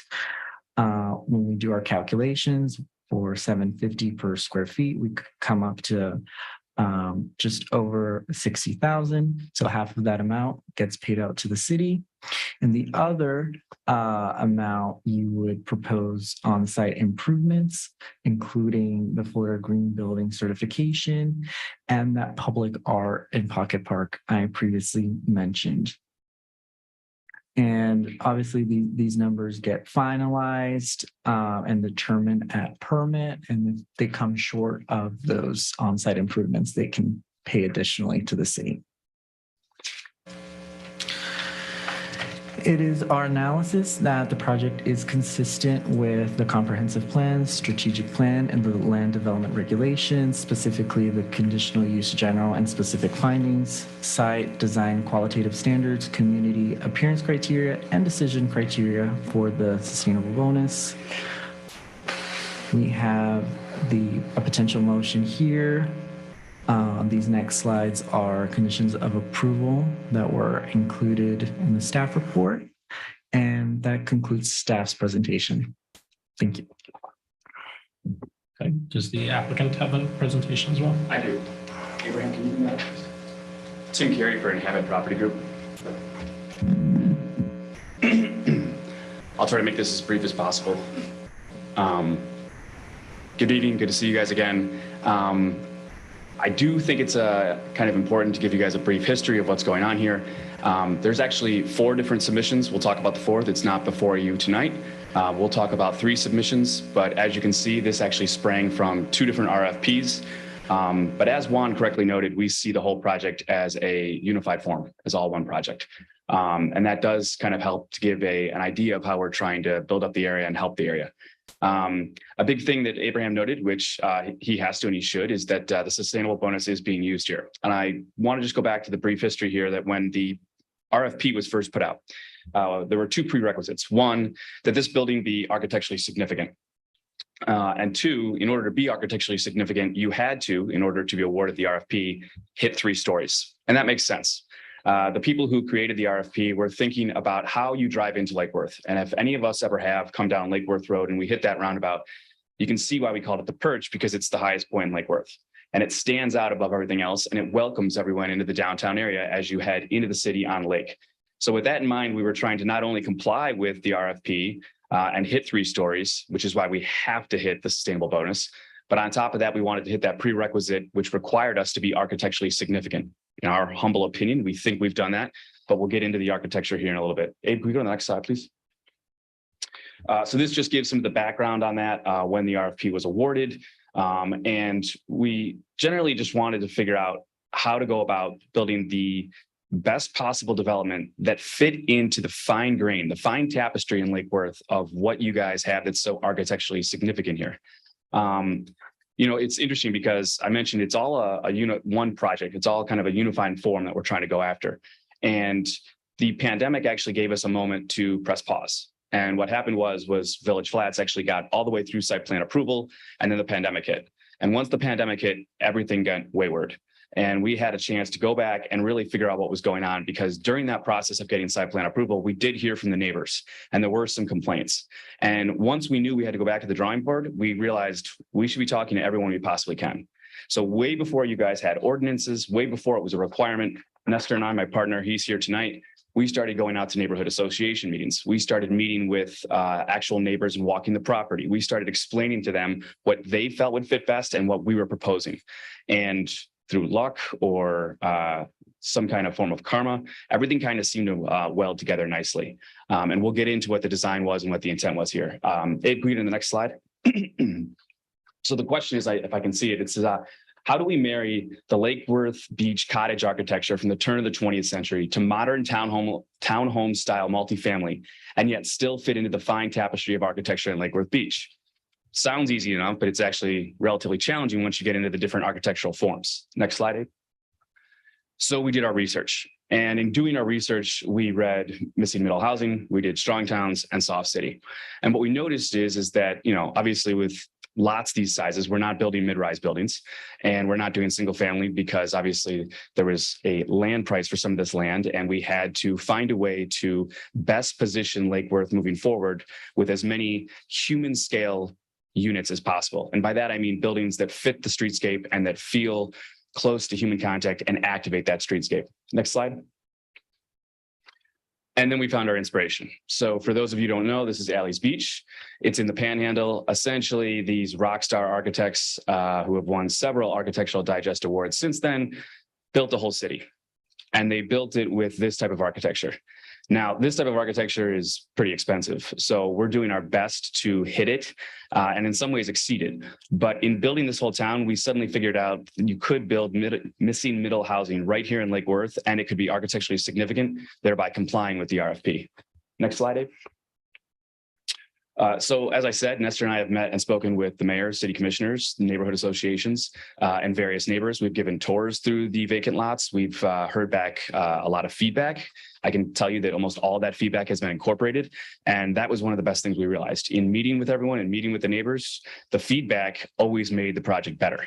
So we actually enjoyed that process. And I think I tried to count, and I know we had over 7, I think we had 8 public meetings and then a few walking tours. So we did everything we could to make sure that everything was integrated into this project. So the perch, the units, Abe mentioned them. One of the biggest things we noted was that there's a wide variety of people who are moving to Lake Worth. Some of them are singles and they can do away with a studio. Others are families. How do we know that families are moving here? Nestor and I have mentioned this at several public meetings. We actually own units out in Western Lake Worth. They're large 1,230 square foot 2-2s, and we're also building some larger units, and the demand is insatiable. And you can imagine why, because in most cases, there's large families, there's families with kids, and they don't have enough room. So we've seen that these type of units work, and we've seen that they can really provide families with outdoor space and with large units, which they otherwise don't have. It's a bit of an anomaly in the market right now. Everything is getting smaller, and yet we're trying to offer larger units to Lake Worth. Next slide. You can see the basic floor plans here. These are the apartment units that will face onto B Street. We've got 2-2s, 946 square feet, and our 1-1s, it's 652. If you compare them to what was recently built here in Lake Worth, they're pretty large, and we feel like they are as big as they can get on the actual property. I don't know if you've noted, but that piece of property, I believe, is just shy of 2/3 of an acre. So it's not necessarily easy to plug all this stuff in, but we think we did it, and we think we've got the right recipe. Next, Dave. This shows one of the larger, this is the 2-story, 3-bed, 2.5 bath. You can see that the garage provides ample parking, and then you walk into your main living space, and then 3 bedrooms up top with lots of outdoor space on the second floor with 2 separate balconies. Next slide, Dave. Oh, is this the next one? Almost missed it. This is an example of what would be fronting on Lake Ave, and then on the right, in the middle of the roundabout, 3 stories. Again, there's a bedroom or office on the first floor, garage, great room, which you can notice the ample space on the second floor. And then as you continue into the 3rd floor, you actually kind of have 2 master suites, which plays nicely and rents really well. We did mention an art installation. That is not the piece of art I want to be very clear that we're using. It is just a piece of art that is a sculpture on a podium. I need to kind of emphasize that only because you can see I actually used a separate site plan there from my civil engineer. That area, there's a number of different challenges to this particular property, one of which you guys might be aware, FDOT is trying to make that entire area more safe by adding sidewalks. As you can imagine, people whip around the roundabout. The roundabout doesn't actually act like a European roundabout because a European roundabout forces people to slow down. If you've ever come down on Lucerne, you can see people just whip through. That's a problem, especially when you have Lake Worth High School down in the southwest corner. So FDOT recognizes the need for safety. That's why they're adding that sidewalk to the west of the property. And then they'll also be adding a sidewalk along where you see that red dot and retention wall. So that area will actually be for dry retention. And it's a kind of imperative given the state of the property and the drainage needs. But what we can do, and I've confirmed with our civil engineer, is add artwork on a podium. So it actually fits and works well. Just wanted to make sure that was clear. This is the building that will front on B Street. These are the apartments. Abe's kind of already gone through these, so we can rifle through them. That's actually on Lucerne Ave as you're heading towards the roundabout. And then we can circle back and I think we'll just see that's the 3-story unit that'll be on Lake Ave. Again, each of the buildings is somewhat similar, yet different style balconies, different position of balconies. Again, it's the whole idea of Lake Worth having architecture that's kind of a fine tapestry and just trying to add small fine grains to that woven tapestry. Next. And I think this might be a slightly different view that, or maybe Abe did show this, but again, this is fronting on the roundabout, and it's our attempt to be as architecturally significant as possible. Same thing, different vantage point. And for this particular property, that wraps up our presentation. I can answer any questions you have. Questions from the board? I got questions. Well, first question, I think I already know the answer to, but just so we know for sure, in your renderings, it looks like the site is flat, but actually there's quite a bit of a hill. That's correct. And you're not cutting off the hill. The hill is still going to be there. No, there will. So the amount of elevation is actually much steeper than most people realize. There will have to be some site excavation, but there will still be the property will still be higher than the roundabout. Okay. Does that answer the question? Yeah. I mean, so you're saying the hill might be a little less than what it is. Yeah, I think it has to be. Yeah. Okay. I mean, the hill, the change in elevation does a lot, which we can't really see here, but it does a lot to sort of provide a nicer, separation between the traffic and the building, living area and the yard. I hear your point. And just to be clear, in order for us to show you a picture of the building that you can see, especially on the ground floor, there are actually hedges there, which will remain there. So we'll still be higher up. We are showing you a picture and those hedges aren't on our property. I see. Those are still maintained, I believe, by the city and by FDOT. So that was why our attempt to go so high. If you notice, the building has. Where are the hedges exactly that you're? There's hedges right. Show you on. Well, I was going to ask also if they have a landscape plan. Do you have a landscape plan that we can? See? Yeah, there's one that's been submitted. Yes. Yeah, we can pull that up. Yeah, I really like to see that. I'm looking at the civil plan that was part of the package that was emailed to us. And just for clarification, the center of the road in the roundabout is about 21 and a half feet. And the building elevations, the finished floor elevation is 25 feet. So you're still looking at three and a half. That's pretty significant. Right. Yeah, okay. Well, that answers that question, I think. I just would like to see the land, to see what the landscape actually is happening on the landscape plan as you drive in towards the east and what you're really going to be presented with there. I mean, their rendering is really good for showing the building, but I'm kind of curious as to what the landscape materials are that are going to be in front of the building in that location also. Abe, if I can share a screen real quick, I think I have the answer. Or if you can share the aerial, because I think it's really key to see how the parcel lines are here.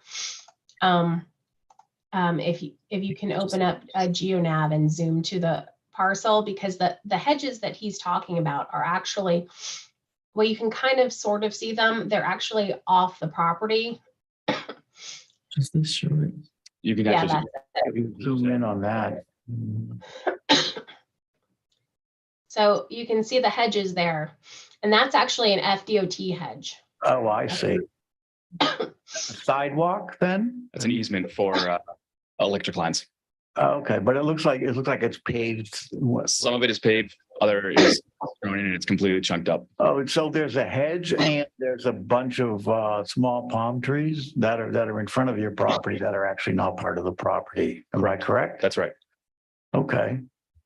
Well, I think that answers my question. I think that's an improvement. I mean, I like your rendering because it shows the building accurately, but this gives us a better idea what the context is, which I think is also really important. Completely agree. I understand. I agree. And as far as the height of the building, I mean, I'll just make the comment. I think the 3-story is I prefer it. I think it's fine. I don't have an issue with that whatsoever. I think that You know, it's when we talk about our sustainable bonus program, it would be nice if, you know, it were a little bit better defined, I think, in general, in our presentations, because what we're saying is that in the sustainable bonus program, you know, you're giving something that's a benefit to the city, and, you know, it's not just the money, but, you know, I'd like to, you know, just sort of go through that list each time we have a presentation like this and sort of agree that each one of those things that we're saying is a sustainable bonus is in fact a bonus, and that the people in the town and the people on the board feel like that we're all going to benefit from that. And I think that's not your problem. It's kind of our problem. We're both, you know, I don't know. We should define it. Maybe we need to define it a little bit better, but that's. And if I can weigh in on this a little bit, Sure. So the sustainable bonus is anything above 2 stories in the city. How we calculate the value of that additional floor, that additional floor is, it's calculated at an approximate value of $7.50 a square foot. That's been codified, and then that fee is adopted in the fee schedule. So, and that's for the additional height above 2 stories. And that was to take out the arbitrariness of somebody saying, okay, I want to provide this benefit, but not this benefit, so that everybody has to provide a certain amount of benefit. Now, the City Commission issued a resolution recently, I think it was last year, where they said that basically 50% of the sustainable bonus fee had to be paid to the city. And then in our code, it says that basically half of the sustainable bonus fee that the applicant can be credited to can be go to Florida Green Building. So Abe, can you pull up the slide with the sustainable bonus?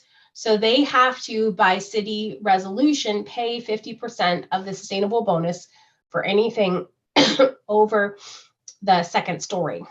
And we did not get the value of the public art and sculpture because Tim is still working that out with the city of what that will be, as far as what that value would be. The condition of approval is written, that is, if he doesn't provide that public art sculpture and a value equal to that half of the $30,000 or the $15,000, then he will have to pay that money to the city in lieu of the improvement. Right. Just to make clear, I wasn't trying to get down this wormhole of sustainable bonus. I was just trying to make it clear to you guys that we're not trying to jam more units than can be allowed. We're doing as many units by right. Why are we kicked into the sustainable bonus? Just because of the height issue, which we had to because it was a requirement. That's all I was trying to. I wasn't trying to debate that topic again. And so my other question was just clearly, to be clear, so, and I think I already know the answer to this too, is that the public art piece that you showed is just a placeholder, right? Yeah, it's a placeholder. We've got a sculpture in mind, but obviously he hasn't sculpted anything for us yet. Yeah. But I understand what the precondition is for approval. I agree with it and I have no issue with it. Mark, Okay. questions? Can you go back to that picture with the gut on it? And can you tell us where the sidewalk DOT is going to put in? Are they going to take that hedge out? Yeah, so I think I've provided. City or you? Or? It's not me. It's FDOT. Just so. Just 1 second. I just want to, before we get off the public art piece, I just want to note that there is a condition of approval that the public art sculpture shall be reviewed by the CRA's Lula program prior to installation. Right. And that's fine. We agree to that, obviously. Obviously, I'm not privy to how FDOT is designing it, but there is a sidewalk. We have received some documents from them, and I believe I've provided them to the city and my civil engineer. And obviously, there's a sidewalk, Mark, that's heading essentially rounding around the south part of that. It's Lake Ave. Right. So it'll essentially border the pocket park, so to speak, and then border below where those backyard patios are essentially. Was it going to take out that hedge on the west side then? You know, the west side, no, not on the west side. There's plenty of room. You'd have to go back to that red square, Abe. my understanding is, you know what, I can't even answer that for sure. I don't think they are, and I do think they thought about that, but I think there's either room or they're going to replant. That's the best knowledge I have right now, but that's not my call. Yeah, to be fair, that is at the discretion of FDOT. Right. So they've been nice enough to kind of include me in on what they're thinking. We even discussed where they taking a portion of the land, and then as soon as they heard that, they said, "Oh, sorry," and then they revised things slightly. They wanted no part of any kind of legal fight, which was encouraging. Alex, any questions? After reviewing the proposed conditions from the city, I am inclined to believe this has been researched thoroughly and the conditions put forward by the city are fair to local property owners, the property owner themselves, and frankly, anyone driving up and down that street. So I would say no questions, and assuming no questions from other board members, I'm happy to put forward a motion. Eve, do you have any questions before we go? I have one question Sure. about that little park area. So defined park for you, is it just going to be straight grass, or is there, other than the art, how is the community going to be using that? So I think it's strictly art. It's a retention area, really. We have to be careful about how we define it. I know there was a slide that might have said pocket park, and at one time that was the thought. But because it has to be a retention area, there will be a wall there. The wall is just retaining in a certain amount. I have to go back and look at how high it is, but then the podium will allow the public who is walking on the sidewalk for the art to be seen. Would it be hard for them to climb over? It's not going to be, we're not going to be back here in a few months arguing over a 4 and 6 foot fence. I can guarantee you that. We've done more than enough that tonight, guys. Just curious if it was going to be available for public use or not, or the community or the people that were going to be living there, but it's just. Again, it's more of a fence height issue, and I don't have that answer right now, but the public obviously the streetscape will be activated by the sculpture. As to whether they can walk in there, I don't know yet. Gotcha. All right. And I would like just a comment. I absolutely adore that you had mentioned that you go to the neighborhood associations and you actually got feedback, because I would hope, if this is a possibility, I don't know, I'm just going to put it out there in the universe.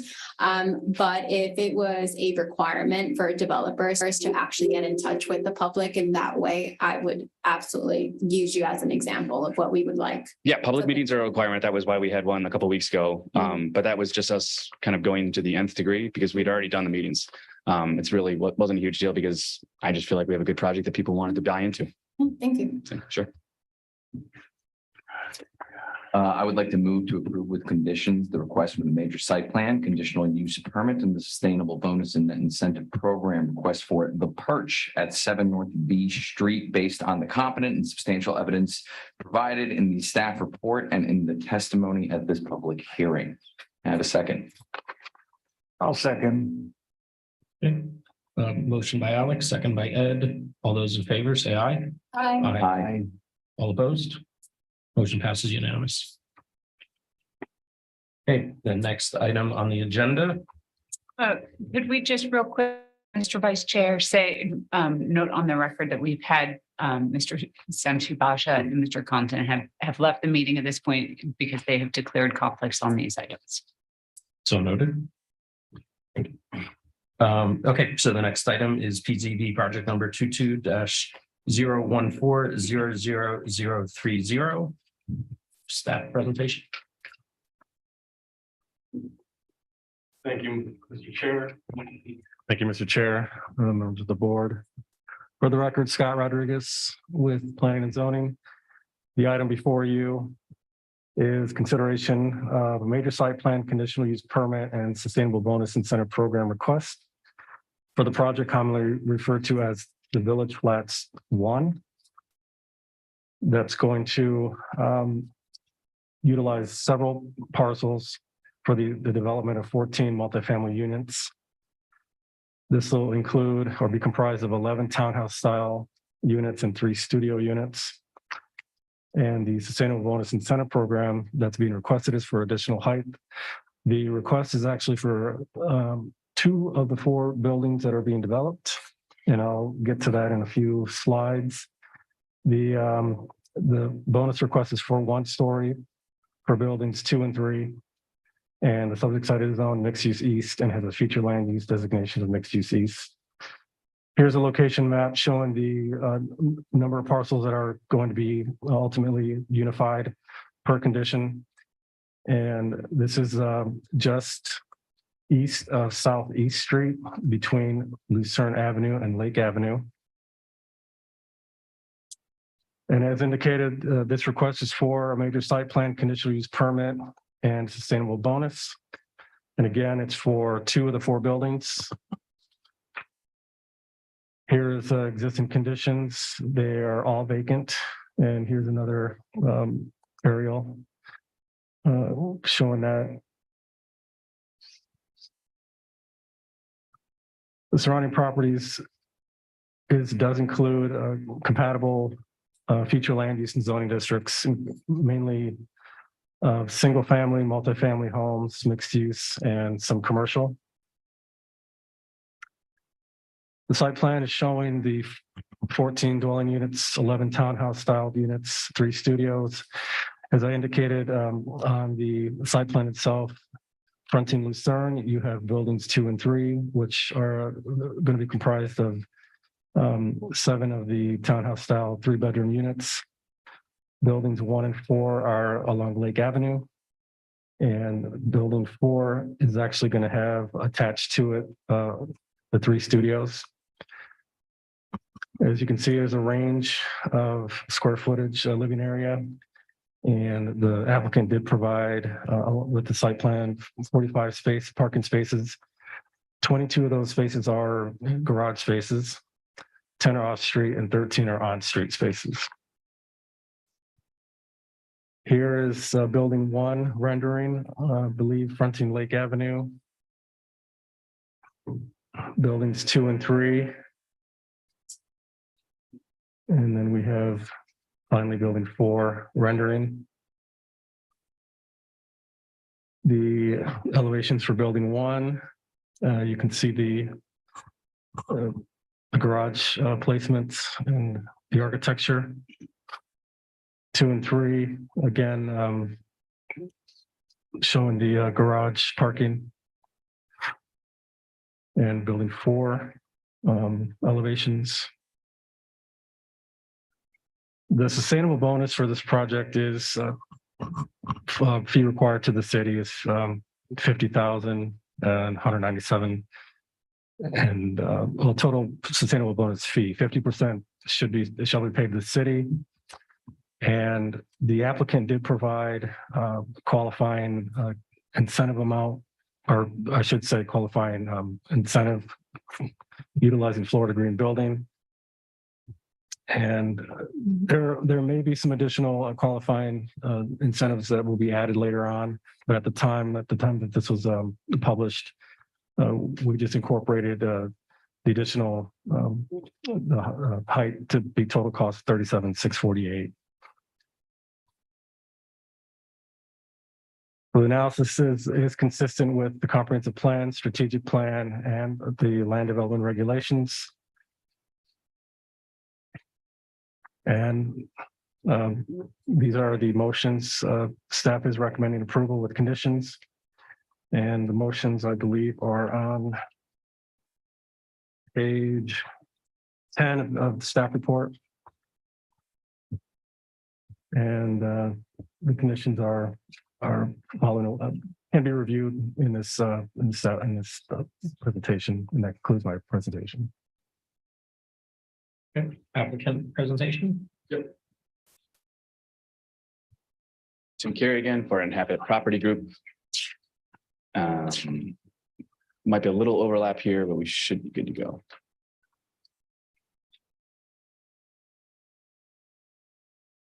Okay, so this was a separate RFP, as I mentioned, and it went all the way back to, I believe, April of 2019. Went through a first iteration, and then, as I said, pandemic hit, we paused, we went back out and talked to people.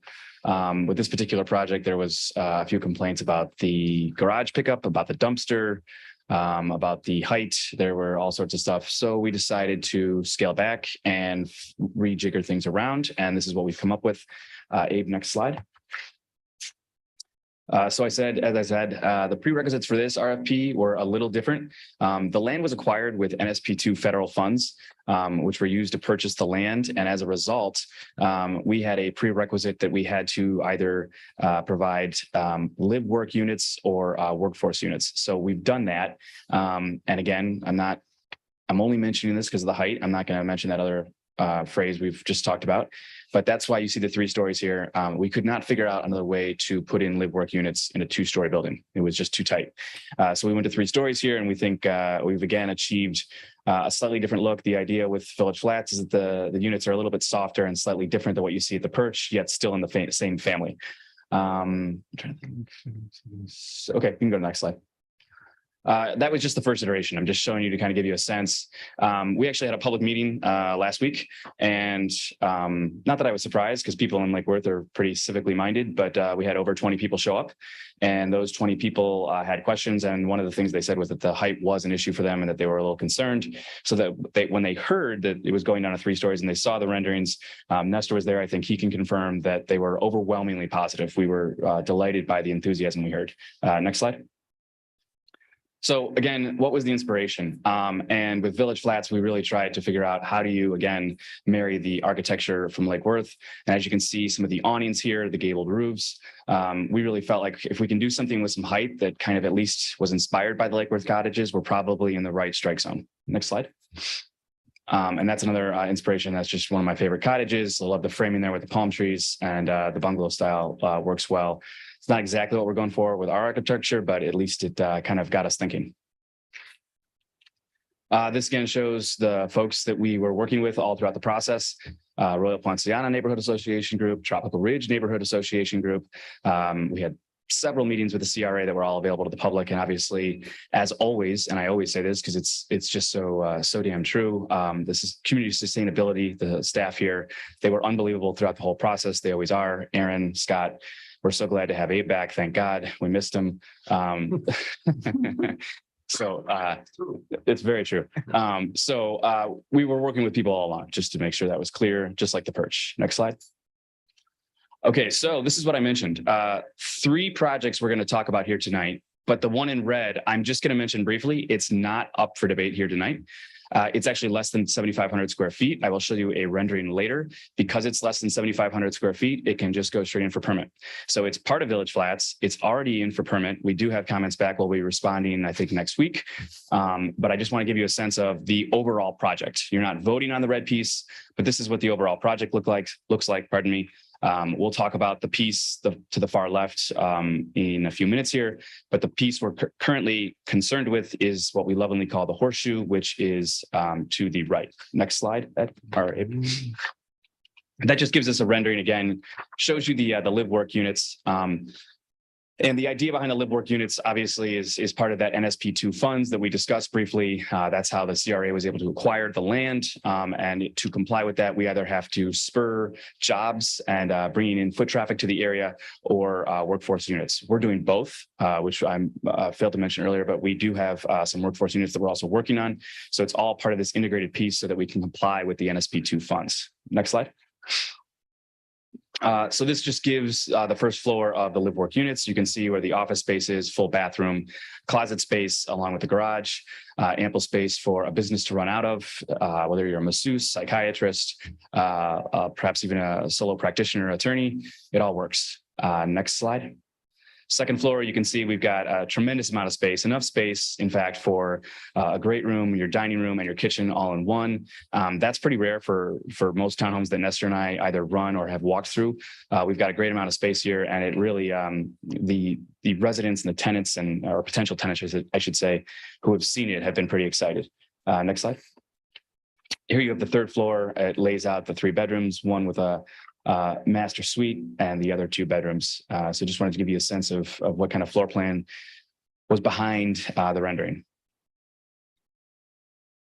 This just talks about the live work units that I mentioned, capable of having front door signage and wayfinding signs along the curb to appeal for current customers to walk up and down. Way back in 2019 in April, the idea was how do we activate Lake and Lucerne corridor. And we thought that some of the best way we could do that is by implementing these live work units where you can at least get some foot traffic going up and down. Right now, I don't know if you guys have been to the tortilla place down the street.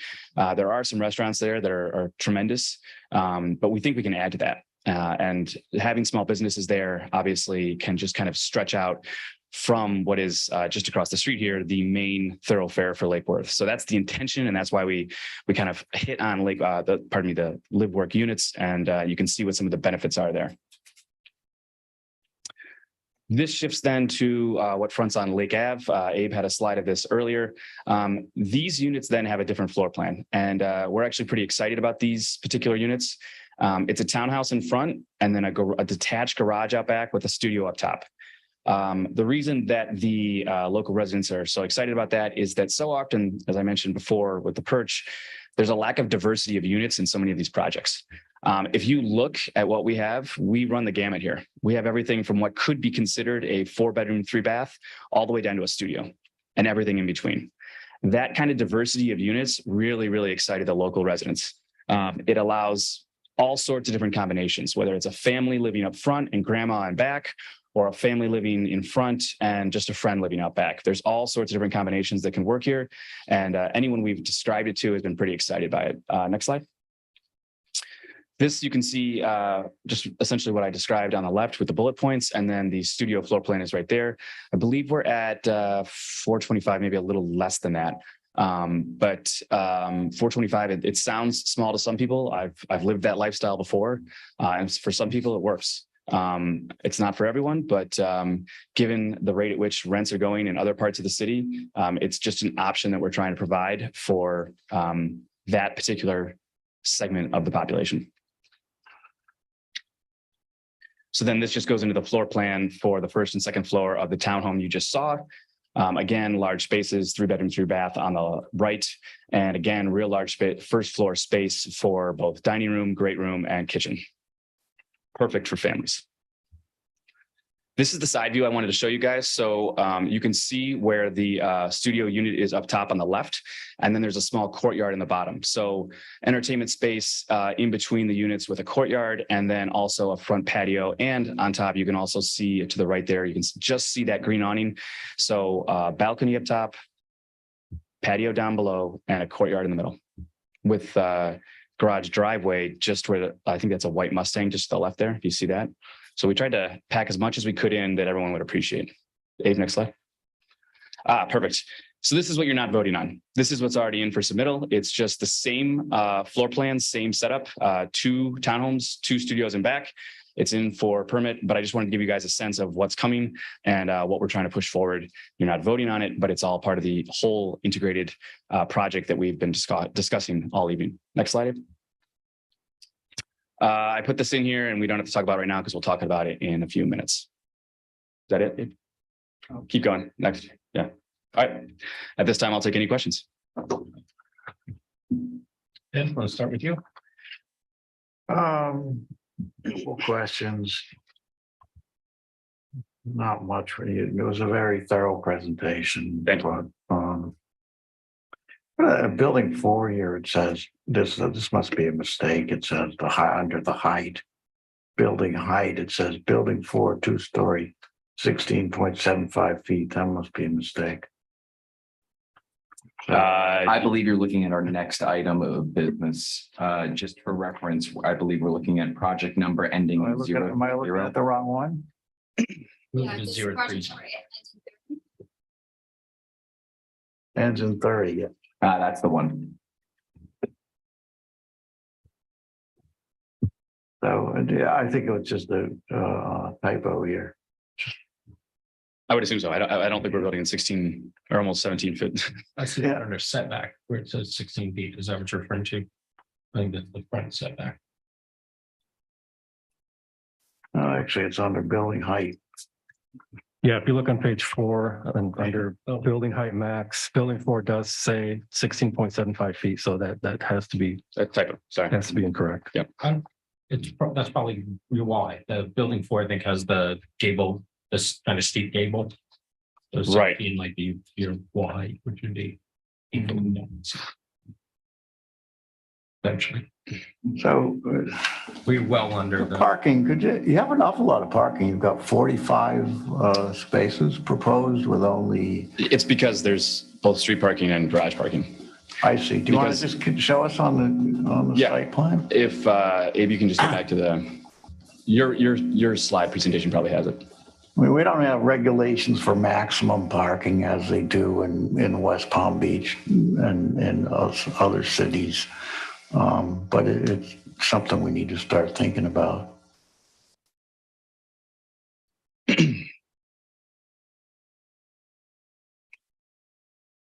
There we go. So each of the units only requires 2 spaces, which we achieve by the garages. But in addition to that, you can notice that there's some tandem parking behind the garage, which we have to have for the driveway. Okay. So they count as parking spaces, but they have to be there no matter what. In addition to that, as you can see, there's a tremendous amount of parking both on Lucerne and then on East Street. And then there's a bit more parking on Lake. So it's kind of, it's surrounded by street parking. And then internally, it has to have a tremendous amount of parking just based on the way it's designed. So actually, I think you've got like 13 spaces there that are actually they're public parking. Sure. On street parallel public parking that are counted in that number. Right. So this project will in Okay. no way affect parking around the area, especially on busy streets like Lake and Lucerne. Well, that helps us understand that. Are you doing anything? I see that you meet the regulation for pervious area, and it looks like an awful lot of coverage on the lot. Are you planning to use a pervious paving to achieve some of that? Yeah, Or- we're gonna have to do a grasscrete, especially within the courtyard. The courtyard right now it probably seems like it's all concrete, but it really can't be. Right.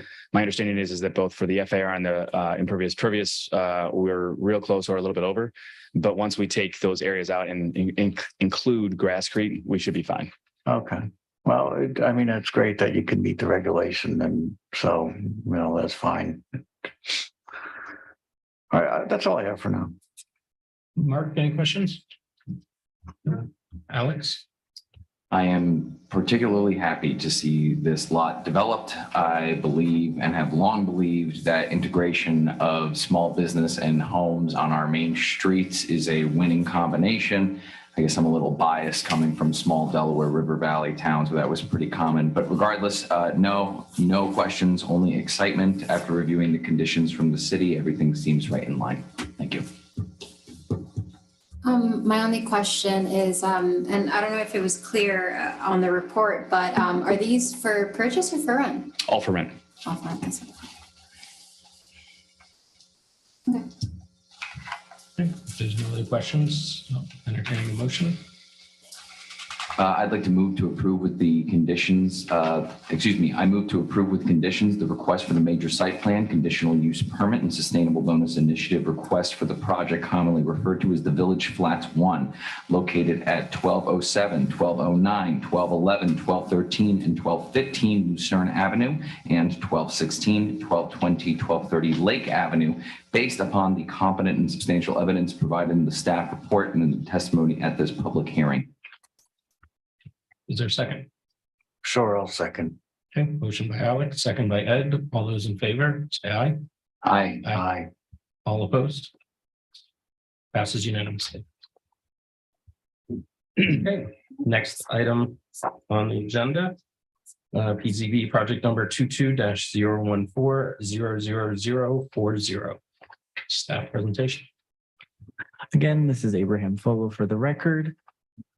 So I will be presenting PZB project number 22-014-00040. It includes a major site plan, conditional use permit, and sustainable bonus incentive request for the project known as Village Flats 2, and it's located at 1401 Lucerne Avenue. This project proposes a total of 10 units, and they're divided up into 2 buildings, each one with 5 units. So here we have a location map. As you can see, the property is located on the southwest corner of Lucerne Avenue and North D Street. As I mentioned, the three components are the major site plan, the conditional use, and the sustainable bonus. Unlike the previous applications, the sustainable bonus here is being used to achieve a greater floor area ratio. And this project will include one for workforce house deeded unit. Here we have some more images of the existing conditions. As the other components of this project, it is currently vacant. And here we have another view. It's surrounded by property zone mixed use east with a future land use of mixed use east as well. And they contain a mixture of single family residential, multifamily residential, and commercial uses. Moving on to the site plan, as I mentioned, they are 10 units. They are divided into 2 buildings. As I mentioned, the front ones have townhouse style units, the rear have apartments. And we have a variety of unit sizes that go all the way from studios at about 425 to 1625 square feet. And the parking is a mix of garage parking and on-street parking spaces. We did find in our analysis that the impermeable surface was above that maximum, but that can be, the courtyard can be reduced and they can use a mixture of permeable pavers and grasscrete to satisfy that requirement. And that has been added as a condition of approval, and they are within the building coverage of 55%. They're proposing under that. And as I previously mentioned, they are opting into the workforce housing program tier 1. And what that allows is a 15% density bonus.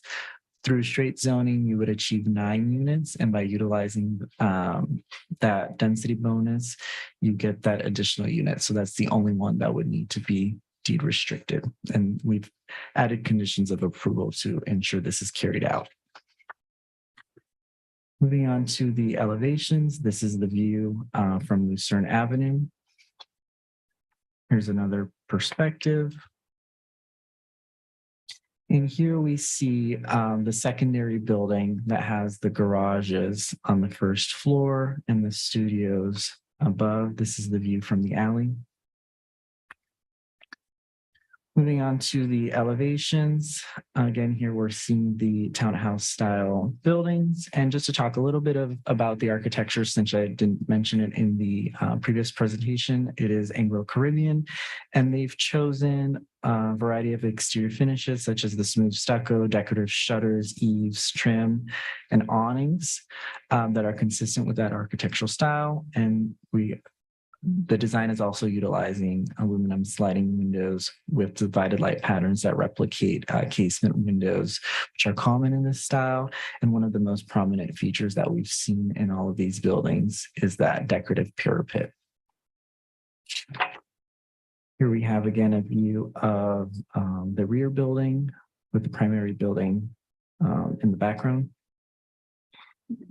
This is the side street elevation. We have spoken to the applicant and also conditioned this elevation so that additional fenestration and detailing will be incorporated to create more visual interest as visible from the street. This is the other side, but that's facing an interior side, so we don't have those concerns. For the sustainable bonus component, we've calculated the additional square footage due to that FAR increase, and essentially the maximum would be 0.9. It would be at around 1.04. That generates approximately 1892 square feet. So we did those calculations. The total amount is 14,190. Half of that would be just over $7,000. And then that other half, as we mentioned with those other presentations, they would need to propose on-site improvements or do an additional payout to the city. It's our analysis that this project is consistent with the comprehensive plan, strategic plan, and the land development regulations as they relate to the community appearance, conditional use, sustainable bonus criteria. Here we have a potential motion and the conditions as provided in the staff report. And that concludes staff's presentation. We will Thank you. need to reword one of the staff conditions so we can close it now or when you're ready to make your motion at your pleasure. Can you go ahead and tell us which one? Sure. It is planning and zoning staff comment or condition of approval number 1 regarding the workforce housing unit. And it's really just to make it the wording condition of approval consistent with the requirements of that program. Instead of it being deed restricted, it would be restricted for workforce housing in accordance with the city's affordable workforce housing program, because the program requires reporting of a restrictive covenant, not the deed restriction because they're rental units. So when we do make a motion, whoever makes that motion, if you could just include the staff recommendations for the edit to that comment in your motion. Okay, question. Alex, you want to start us this time? After reviewing the staff conditions and from the note from council, I am frankly inclined to, well, not really have any questions. Can't say I have any concerns similar to the other plots of land on Lake and Lucerne. On that portion of town, I am happy to see them developed and I'm happy to see making an investment in our town. That's all I have. Thank you. Eve, I'm good. Thank you. thanks. Mark? When will you start this? Good question. So once we get approval, we've been actually trying to figure out MEPs and construction documents. It's taking a little bit longer than it normally does. It seems like everyone's backed up. Normally, I would say we'd have something in 3 to 4 months. I can't guarantee it's going to be that right now. I think it's going to take longer just because we've bid out some of this other stuff on the perch and it's taking way longer. So 2 months after that, maybe, I don't know. That's the best I can give you. Ed, any questions? No, I don't. I think staff explained about, I'm looking at the pervious area and what we have here shows that we meet the pervious area. So I think staff, what was the issue with that? Can you clarify that again, maybe? Yeah, so they're above the maximum. We did see that there's an opportunity for reducing that in the courtyard and also with the driveways. They can do a mixture of reducing and maybe using grasscrete or permeable pavers. That's not a condition of approval though? Is that something? Yes, we did add that. It is a condition? Oh, okay. Yes. I can point to which one.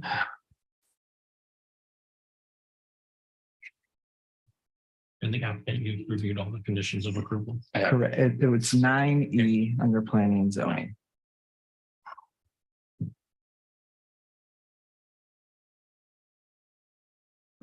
That's all I really had. I like to think it's gonna help that neighborhood. Definitely think they did a pretty good job. I don't have any questions, and I forgot to disclose earlier, but I did attend the neighborhood meeting that they had as well. I started, so I don't know if that counts as ex parte or not. Okay. So I have no questions. Motion. All right, unless there's any more questions from the board, and please correct my language on this as I say it, but I move to approve with conditions to request a major site plan, conditional use permit and sustainable bonus initiative request for Village Flats 2 at 1401 Lucerne Avenue, with addition to an amendment into that it must remain compliant with the city workforce housing. You just said that with the condition as amended on the record. Apologies, with the conditions as amended on the record, based upon the competent and substantial evidence provided in the staff report and in the testimony at the public hearing. May I have a second? I'll second. I'll second. All right, so we have a motion by Alex and a second by Evelyn. All those in favor, say aye. Aye. Aye. All those opposed? Motion passes unanimously. Thanks, guys. Appreciate it. Thank you. Okay. So that's all the new business. Any planning issues? So, No issues, but I do want to, on behalf of Community Sustainability, welcome Abe back. This is my first stint with him, so So far, so good, but we all are glad that he's back. That's it. There were no public comments, department reports, any board member comments? I have one. Just out of sheer curiosity, I mean, I love all the development, especially, you know, the designs that he's doing. My question about, are these going to be available for purchase or is it just rentals? I'm just wondering if there's something that we could, you know, discuss at some point, whether amongst ourselves or with the commission or whatever.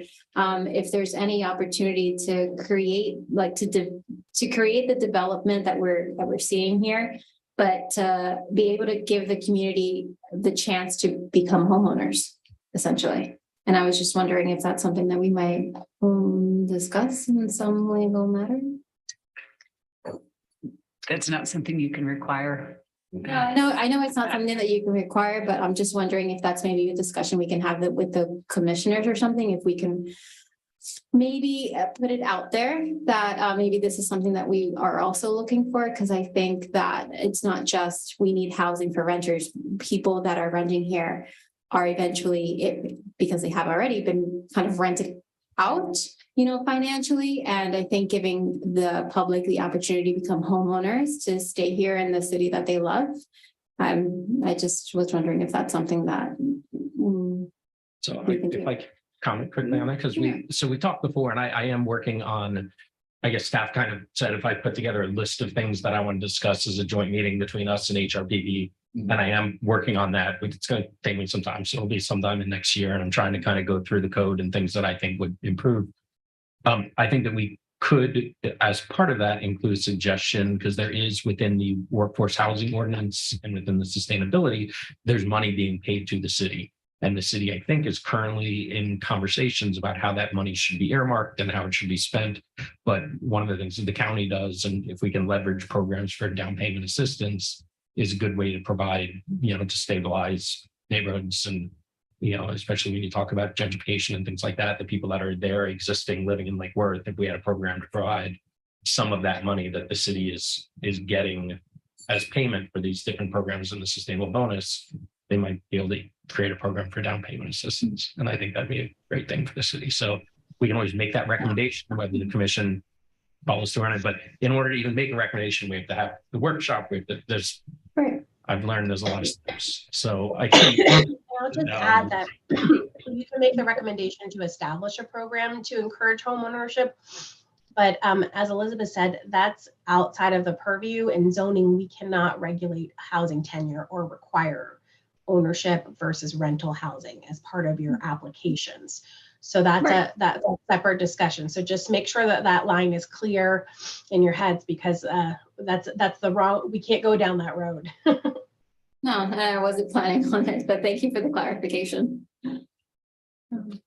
any other board member comments? One comment, I know the holiday season is coming up, but potentially between this meeting and the next, would it be possible to receive the requested information from city staff regarding the city's workforce housing program? I know that was discussed last meeting and entered into the minutes on this meeting. Would that be a possibility? I'm assuming we're going to see more workforce housing projects part of the city's program. So I suppose it would be beneficial for the board to have that information so we could better understand the finer points of it. Sure, we can give that out to you, but Abe, if you could do me a favor and pull up the city's website, and just so the folks are available at home, they can, everyone has access to this information. Can you go to the planning and zoning page?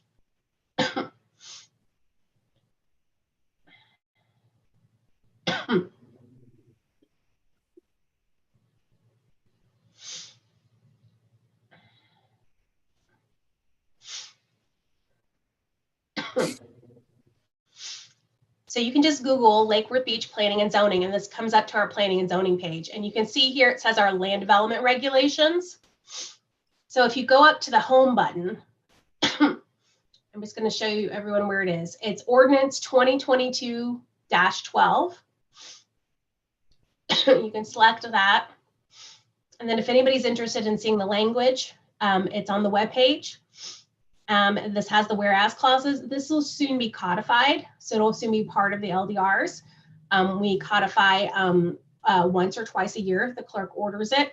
It's a service we pay for. And so we try to consolidate if we're doing a bunch of amendments all at once.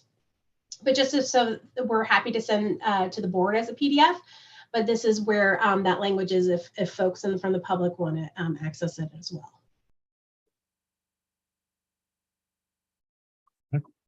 Any other comments? Okay, then we're hereby adjourned. Thank you, everybody. Thank you.